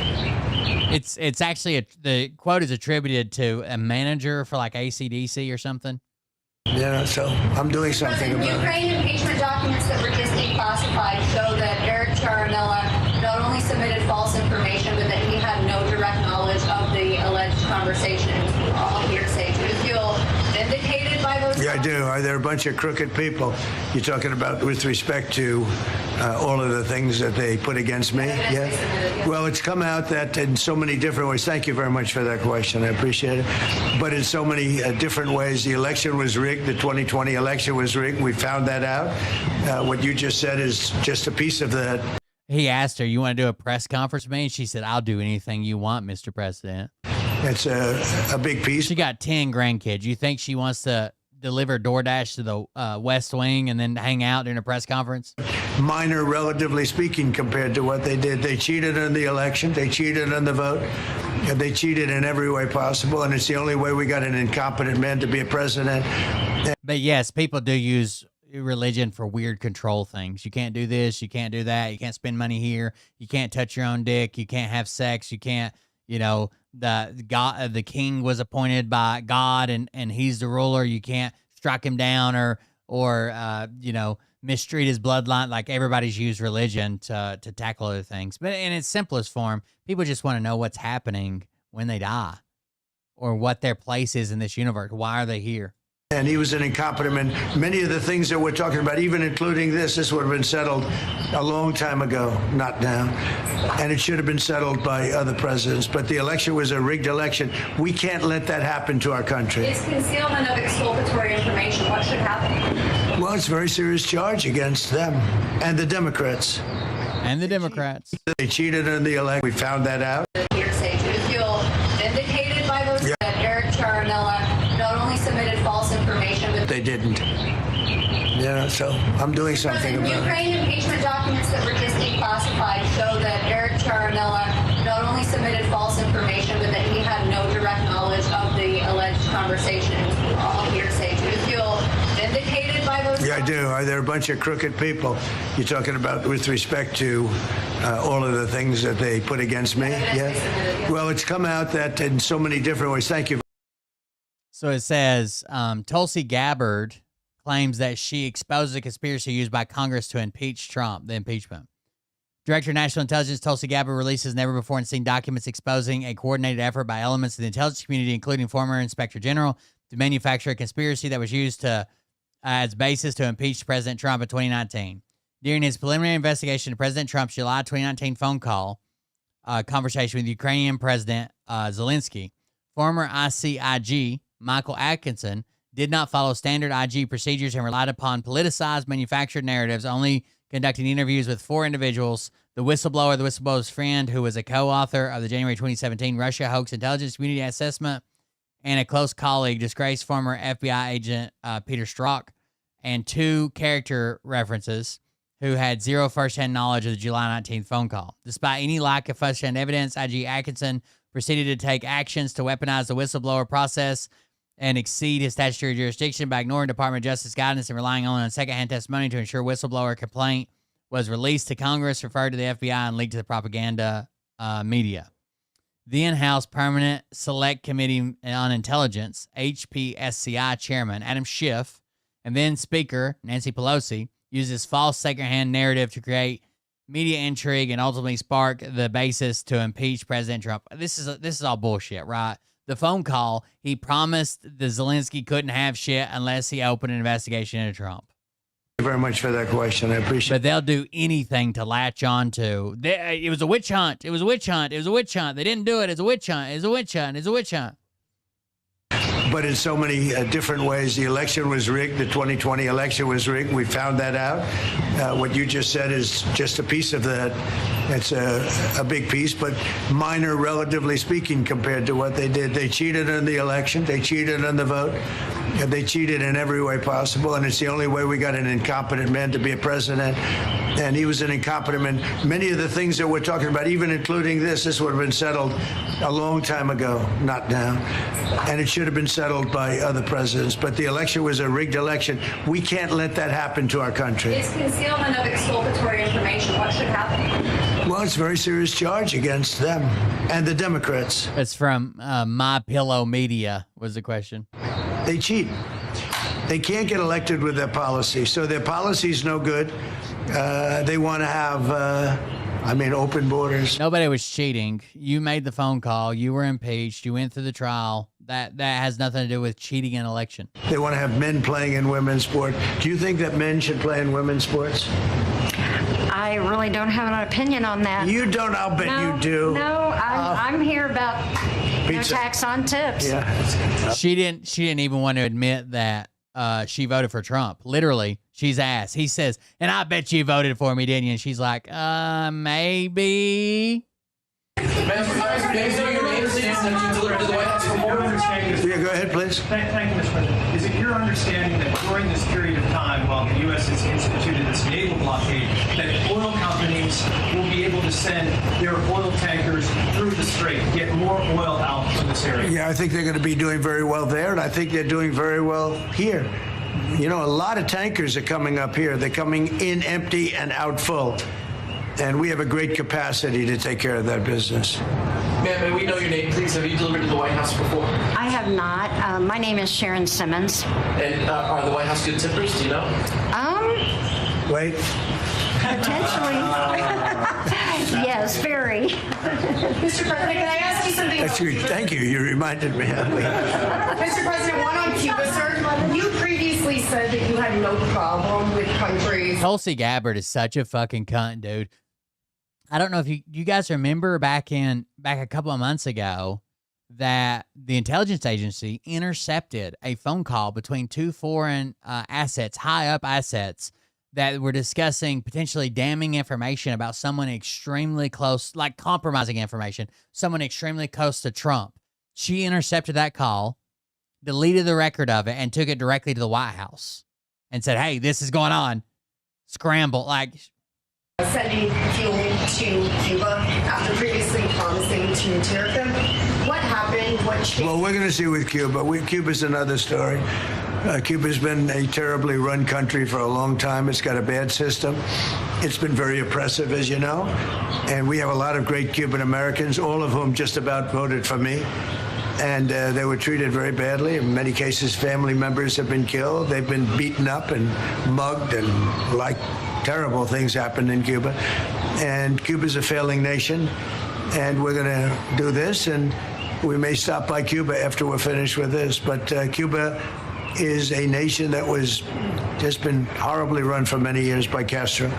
You said regulator Bill Pulte regarding those two recent referrals for Letitia James for insurance fraud. Do you know if federal prosecutors have evidence to charge? Well, I don't know. I know she's a very corrupt person. Now they're trying to get Letitia James for insurance fraud. They try to claim that she was doing bank fraud by claiming that it was her home, but it was actually a rental home, and she got a slightly cheaper rate, interest rate from her bank. And now it's insurance fraud. You're talking about the so-called Attorney General of New York. She's a very corrupt person. That's been proven now, and I know I have nothing to do with it, but they're looking at things all over the place, more than one state, concerning her and concerning people like Comey, who's a dirty cop. Comey's a dirty cop.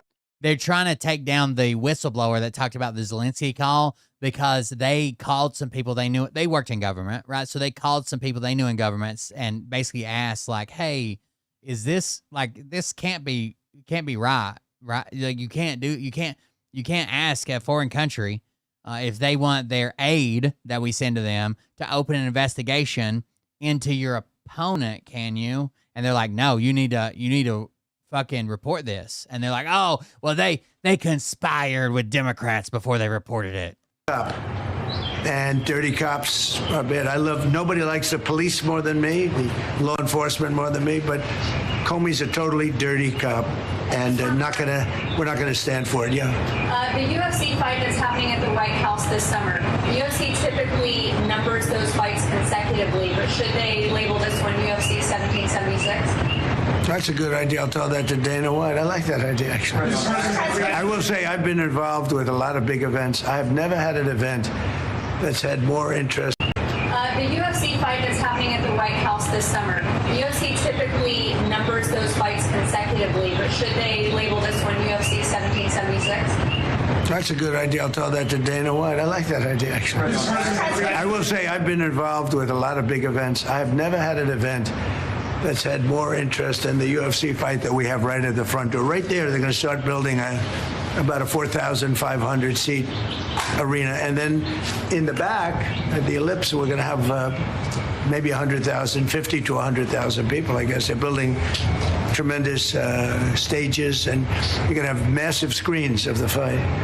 And it's a very popular sport, but I have never been involved, and because of the White House and everything, there's a lot of reasons for it, but we're having a fight at Trump could have just released the transcripts for the Zelensky call, but they wouldn't, right? They fought tooth and nail to keep those transcripts private. Why? If it was a perfect phone call, you didn't ask for any favors, no quid pro quo, you didn't try to withhold any, why not just release them? Why not just release the transcripts? The White House on June 14th, and we're going to have an arena built right at the front door. Oh, wow. And if you want, is your husband up to coming, do you think? Does he like UFC?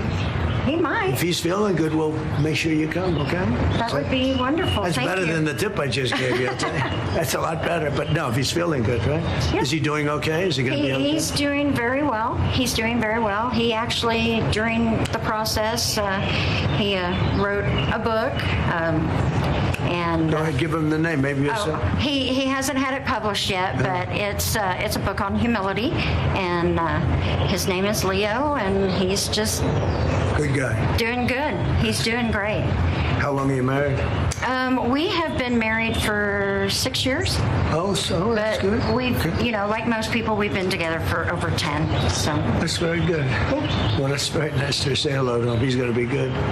Okay, he's going to get better, and he's going to be good. Yes, sir. Good. Yes. Well, I want to thank you all, and we have an 80-year-old grandmother of 10 working at DoorDash to pay for her husband's cancer. What a win.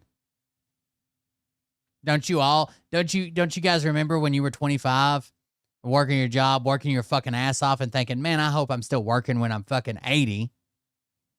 Especially want to thank you for being here. Well, I want to thank you, for the no tax on tips. Oh, that's good. It has helped my family out immensely, and I definitely appreciate it. Yeah, the White House did release a transcript, but it wasn't. It was a memorandum of telephone conversation. And it was specifically labeled that it was not a verbatim transcript. Instead, it was a memorandum they put out on what they think happened on the call. That's so nice. You know, the one thing that I just in leaving, we've had more good press for a change, having to do with the fact that people are receiving more money from their tax refunds than they ever thought possible. We had a man the other day got $5,000. Another one got $7,000. They weren't expecting anything like this. And even in their bullshit thing, their bullshit made-up memorandum, he says shit like, I would like you, we've been very good to you.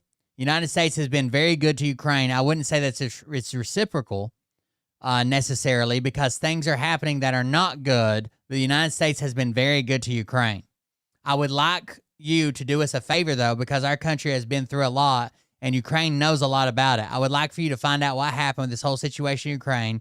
They say CrowdStrike. I guess you have one of your wealthy people. The server, they say that Ukraine has it. There are a lot of things that went on, the whole situation. I think you're surrounding yourself with some of the same people.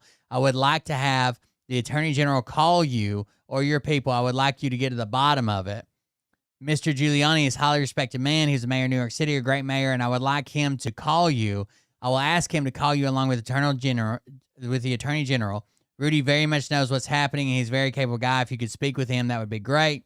The other thing, there's a lot of talk about Biden's son, that Biden stopped the prosecution. A lot of people want to find out that, so whatever you can do with the Attorney General would be great. Biden went around bragging that he stopped the prosecution. So if you look into it, it sounds horrible to me. Since we have won the absolute majority in our parliament, this is from Zelensky, the next prosecutor general will be 100% my person, my candidate, who will be approved by parliament, will start as a new prosecutor in September. He or she will look into the situation specifically of the company that you mentioned in this issue.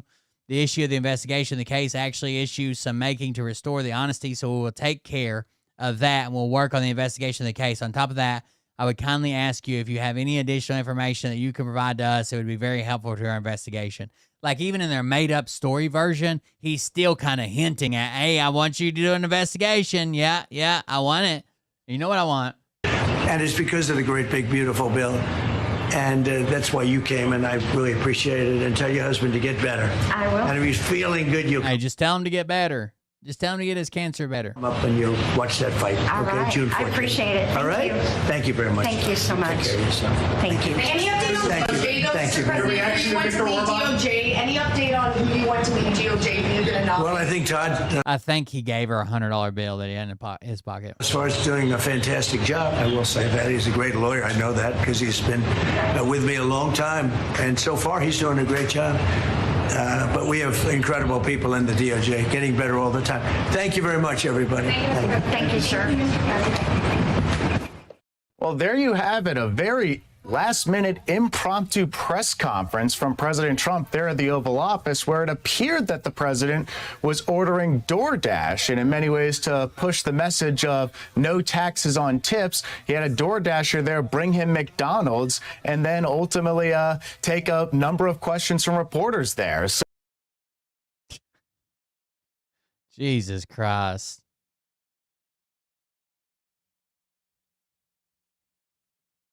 Insane, dude.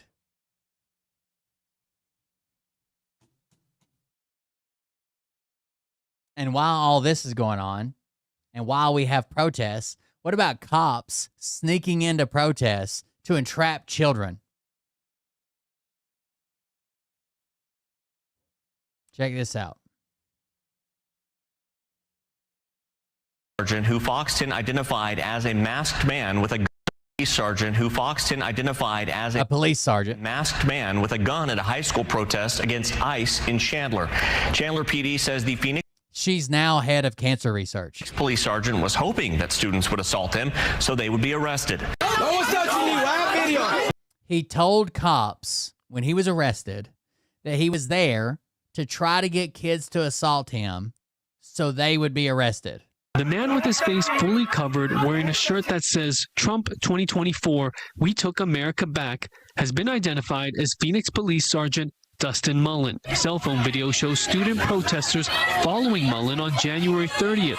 The Chandler police report says some teens thought he was an ICE agent. Mullen was armed with an exposed handgun in a holster and 2 extra handgun magazines.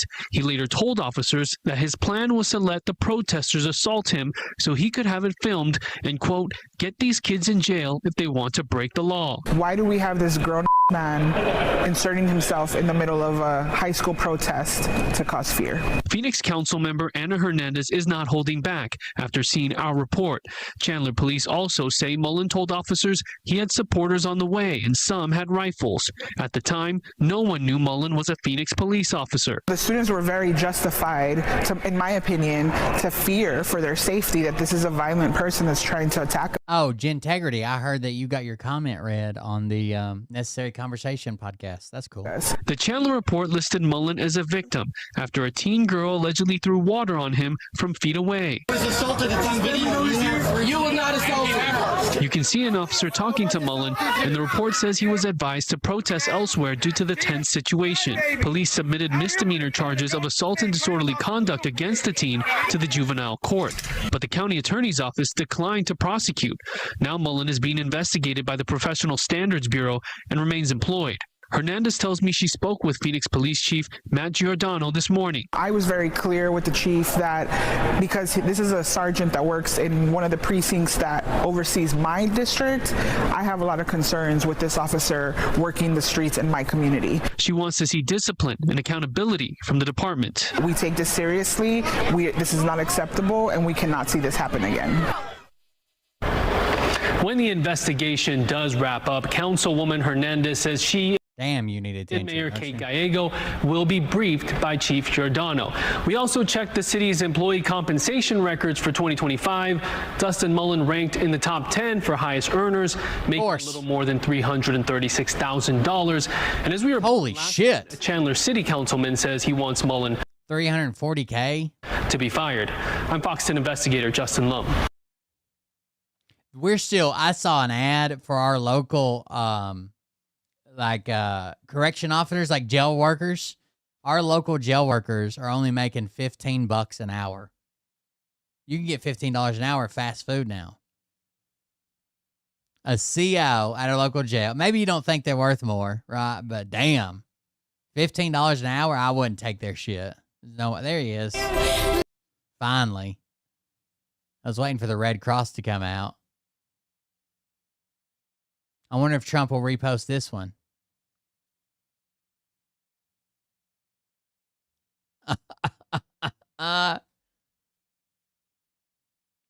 Doubt it. Shocking news out of Washington this morning.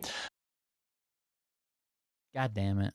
I don't know why the links aren't working around. Shocking news out of Washington this morning. Amid the chaos in Iran, and frankly, in the Trump administration, White House spokesperson and liar Barbie Caroline Leavitt looks like she's moving for the door. Is this a sign that the entire administration is on the brink of collapse? Is Leavitt, one of Trump's most loyal surrogates, finally breaking from President Taco? All the details coming up next here on The David Reddish Show.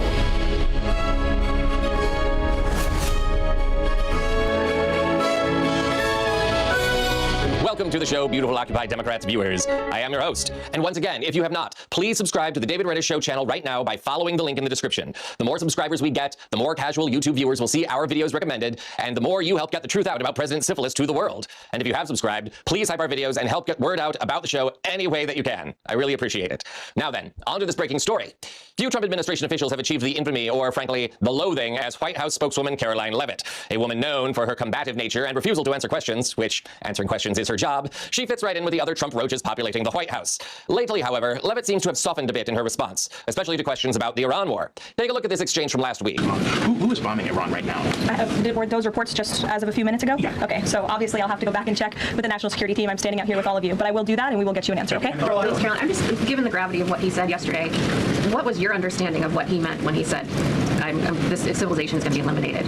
I think it was a very, very strong threat from the President of the United States that led the Iranian regime to cave to their knees and ask for a ceasefire and agree to reopening the Strait of Hormuz. So it was a very strong threat that led to results. And as the Secretary of War stated at the Pentagon this morning, it was not an empty threat by any means. The Pentagon had a target list that they were ready to hit go on at 8 p.m. last night if the Iranian regime had not agreed to open the strait, which they did. And I think that's something we should all be grateful for. So now, is it just me, or does Caroline look oddly detached there, or at least unenthusiastic? It's almost like she doesn't care for her job, especially amid an illegal war that is being run without strategy or thought. Even for Leavitt, a woman who always seems like she's auditioning for a documentary about some nutbag polyamorous Mormon sect as one of the wives, even for Leavitt, it seems like Iran has been too much to process. That's only understandable. If Trump and drunken Defense Secretary Pete Hegseth aren't giving her any updates, she has a frustrating job. How could anyone, yes, including a real-life Tracy Flick, deal with the shambles that— Dude, SNL has some fucking awesome skits now with all this shit going on. Is this Iran war?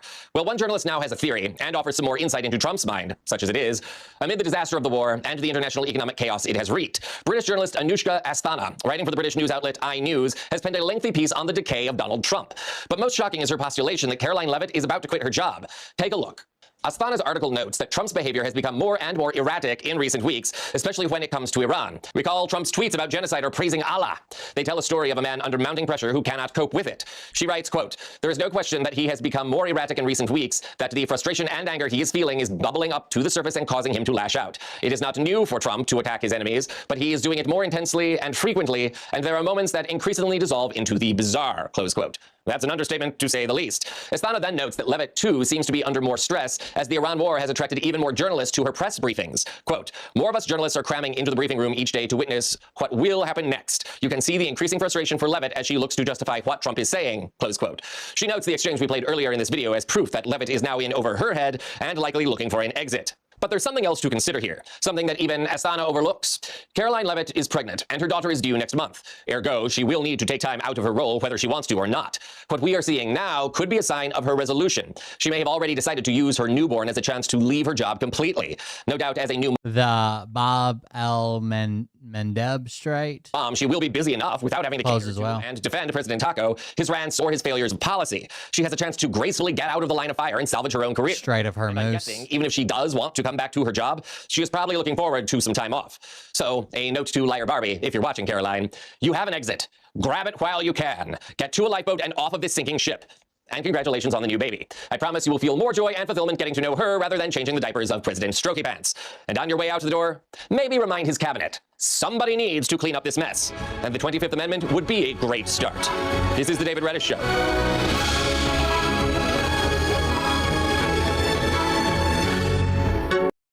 Get the fuck out of there while you still can. What is this, JD Vance? All right, it is an absolute bloodbath on Fox News for Vice President J.D. Vance. I don't know what's wrong with the player. J.D. Vance right now after he's being asked about his disaster week. He got asked about the failed negotiations in Islamabad. He got asked about the fact that he's a Catholic and Trump just disrespected his entire religion in front of the world. And then he gets asked about the fact that Viktor Orban lost after J.D. Vance visited. It has been an awful week for the Republican vice president who's supposed to be on home base here. But Brett Baier asks some pretty direct questions. I'm not even trying to praise Fox News. I'm just saying these are some questions I would ask as well. Like, hey, what went wrong during these negotiations? Or hey, how do you feel when the person that you are serving every single day shits all over your religion and depicts himself as Jesus? And as usual, JD isn't able to give any satisfying answers for the failed negotiations and everything beyond. There's even a moment where he accidentally admits that the United States is using terroristic methods over in the Strait of Hormuz and in the Middle East. I swear, he uses the words terroristic. So make sure you drop a like. Make sure you subscribe to the Adam Mockler feed. You may have noticed, but we hit 2 million. It looks amazing on this Gen Z built media company, and subscribe to help us continue to realize our vision and build our team. Okay, let's start off with this clip of Brett Baier just asking him directly what went wrong during the negotiations. Let's talk about the Iran negotiations and maybe what went wrong in Islamabad. Joining us now, Vice President J.D. Vance. Mr. Vice President, thanks for the time. Thank you. What happened and where do we go from here? Well, first of all, Brett, I wouldn't just say that things went wrong. I also think things went right. We made a lot of progress, but we also made very clear, and I think this is part of the progress we made, what the terms where the United States could make some accommodation, what terms we were flexible on, and what things we absolutely needed to see in order for the President of the United States to feel like he was getting a good deal. And so we laid those things out. We had some good conversations. I think it was the first time that you had ever seen the Iranian government, the U.S. government meet at such a high level, maybe in the history of the current leadership of Iran. Okay, there's a lot more, but I want to pause here because J.D. Vance says in this clip that there were some wins, some losses. There was some good to come out of this, but some bad. It seems like he's trying to whitewash a rather huge failure on his part. This is him in Islamabad right after the negotiations ended. You can tell he's kind of tired because he was negotiating for 21 hours. That's fine, of course. But listen, he says in this clip, we weren't able to make any headway. He doesn't say we got some wins, we got some losses. He said we made no headway. Was there a framework on anything? And also, did the Iranian frozen assets come up, and did you reach any conclusions on those frozen assets? We talked about all those issues, Jen, and we talked about a number of issues beyond that. And so certainly those things came up. But again, we just could not get to a situation where the Iranians were willing to accept our terms. I think that we were quite flexible. We were quite accommodating. The president told us you need to come here in good faith and make your best effort to get a deal. We did that. And unfortunately, we weren't able to make any headway.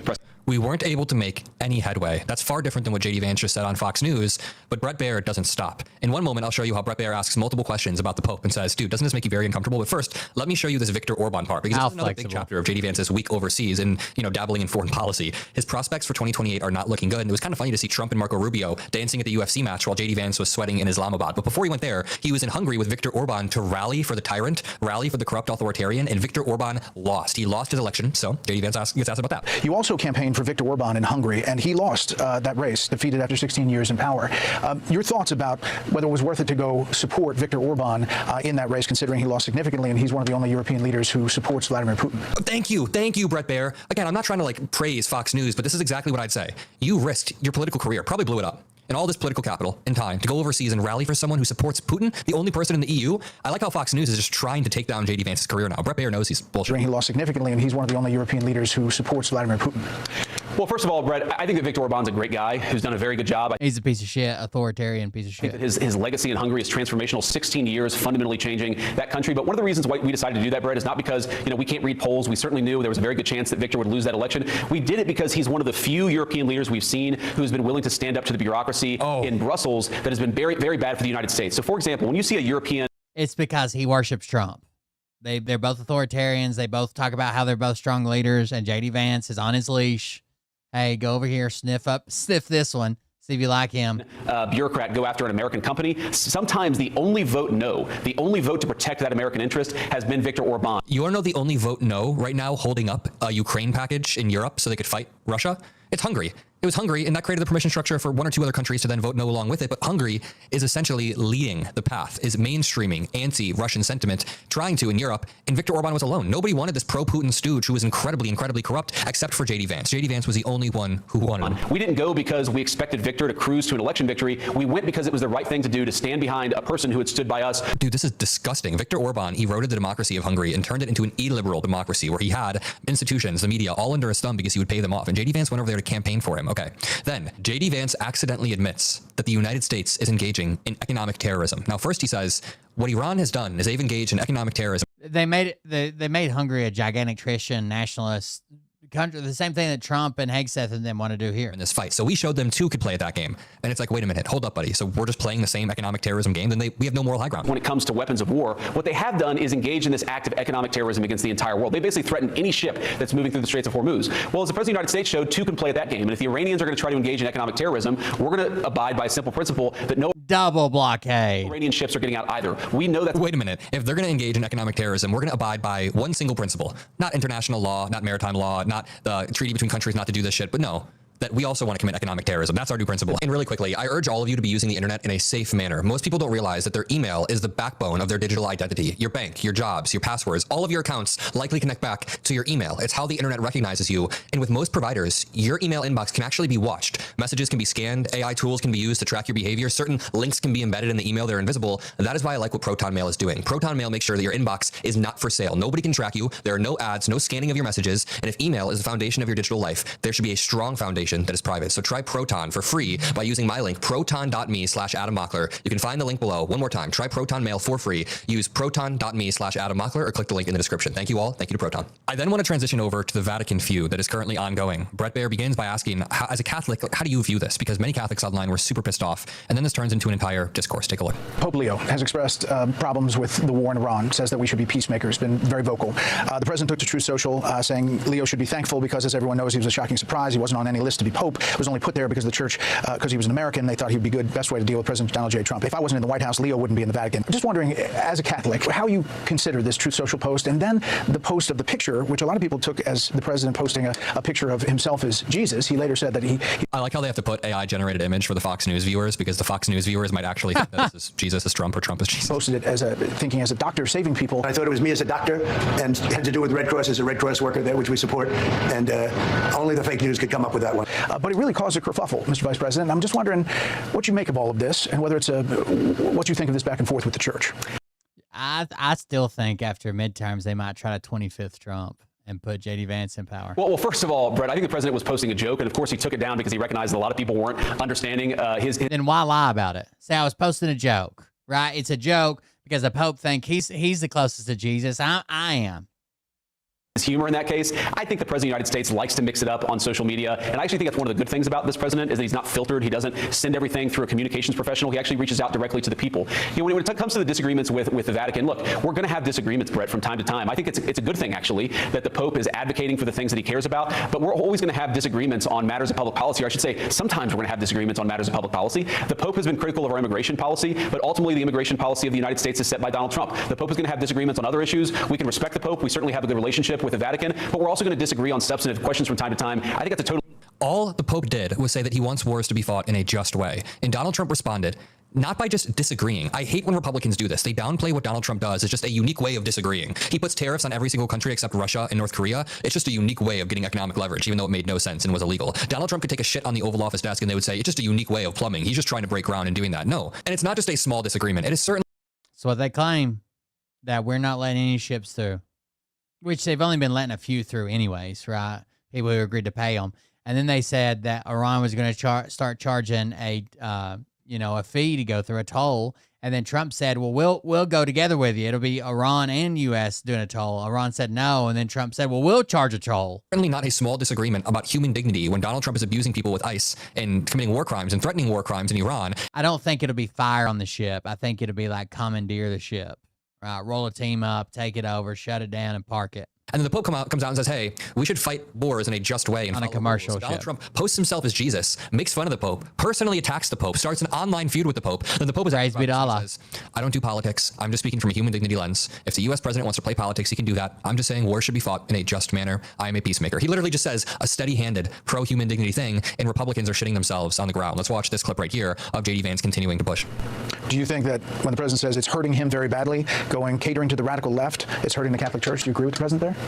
Well, look, I think the president has the prerogative to set American foreign policy. He's got the prerogative to set American immigration policy. He has to look out for the interests of the United States of America. And that inevitably means that when the Vatican comments on issues of public policy, sometimes there's going to be agreement, of course, and sometimes there's going to be disagreement. I think that's a reasonable thing, Brett. Again, I don't think that it's particularly newsworthy, but I certainly think that in some cases. Dude, this guy is literally squirming out of this. It's not particularly newsworthy that the U.S. president is naming the Pope on his Truth Social, saying that he made his career going off on him when the Pope has not even said his name. The first time the Pope said Trump's name was today on a papal plane when he was asked about this administration. He's not even brought up Trump. He just said treat people well. It's like if I walk up to someone and I'm like, hey, everybody, treat people nicely, treat people how you want to be treated. And then some kid on the playground with an orange spray tan and golden hair is like, what are you saying to me? I'm going to dox your family. You hate me. You hate this entire world. You treat people how you want to be treated. It's like, dude, Trump is going on an unhinged, deranged rampage, frothing at the mouth, and J.D. Vance is like, people can disagree. Sometimes there's going to be agreement, of course, and sometimes there's going to be disagreement. I think that's a reasonable thing, Brett. Again, I don't think that it's particularly newsworthy, but I certainly think that in some cases it would be best for the Vatican to stick to matters of morality, to stick to matters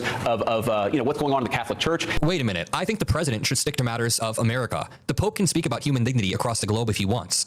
It's not the Pope's prerogative to be silent when he sees abuses of human rights. J.D. Vance is such a shitty Catholic. He's such a shitty Catholic. He wants the Pope to be quiet while his administration continues to abuse human rights.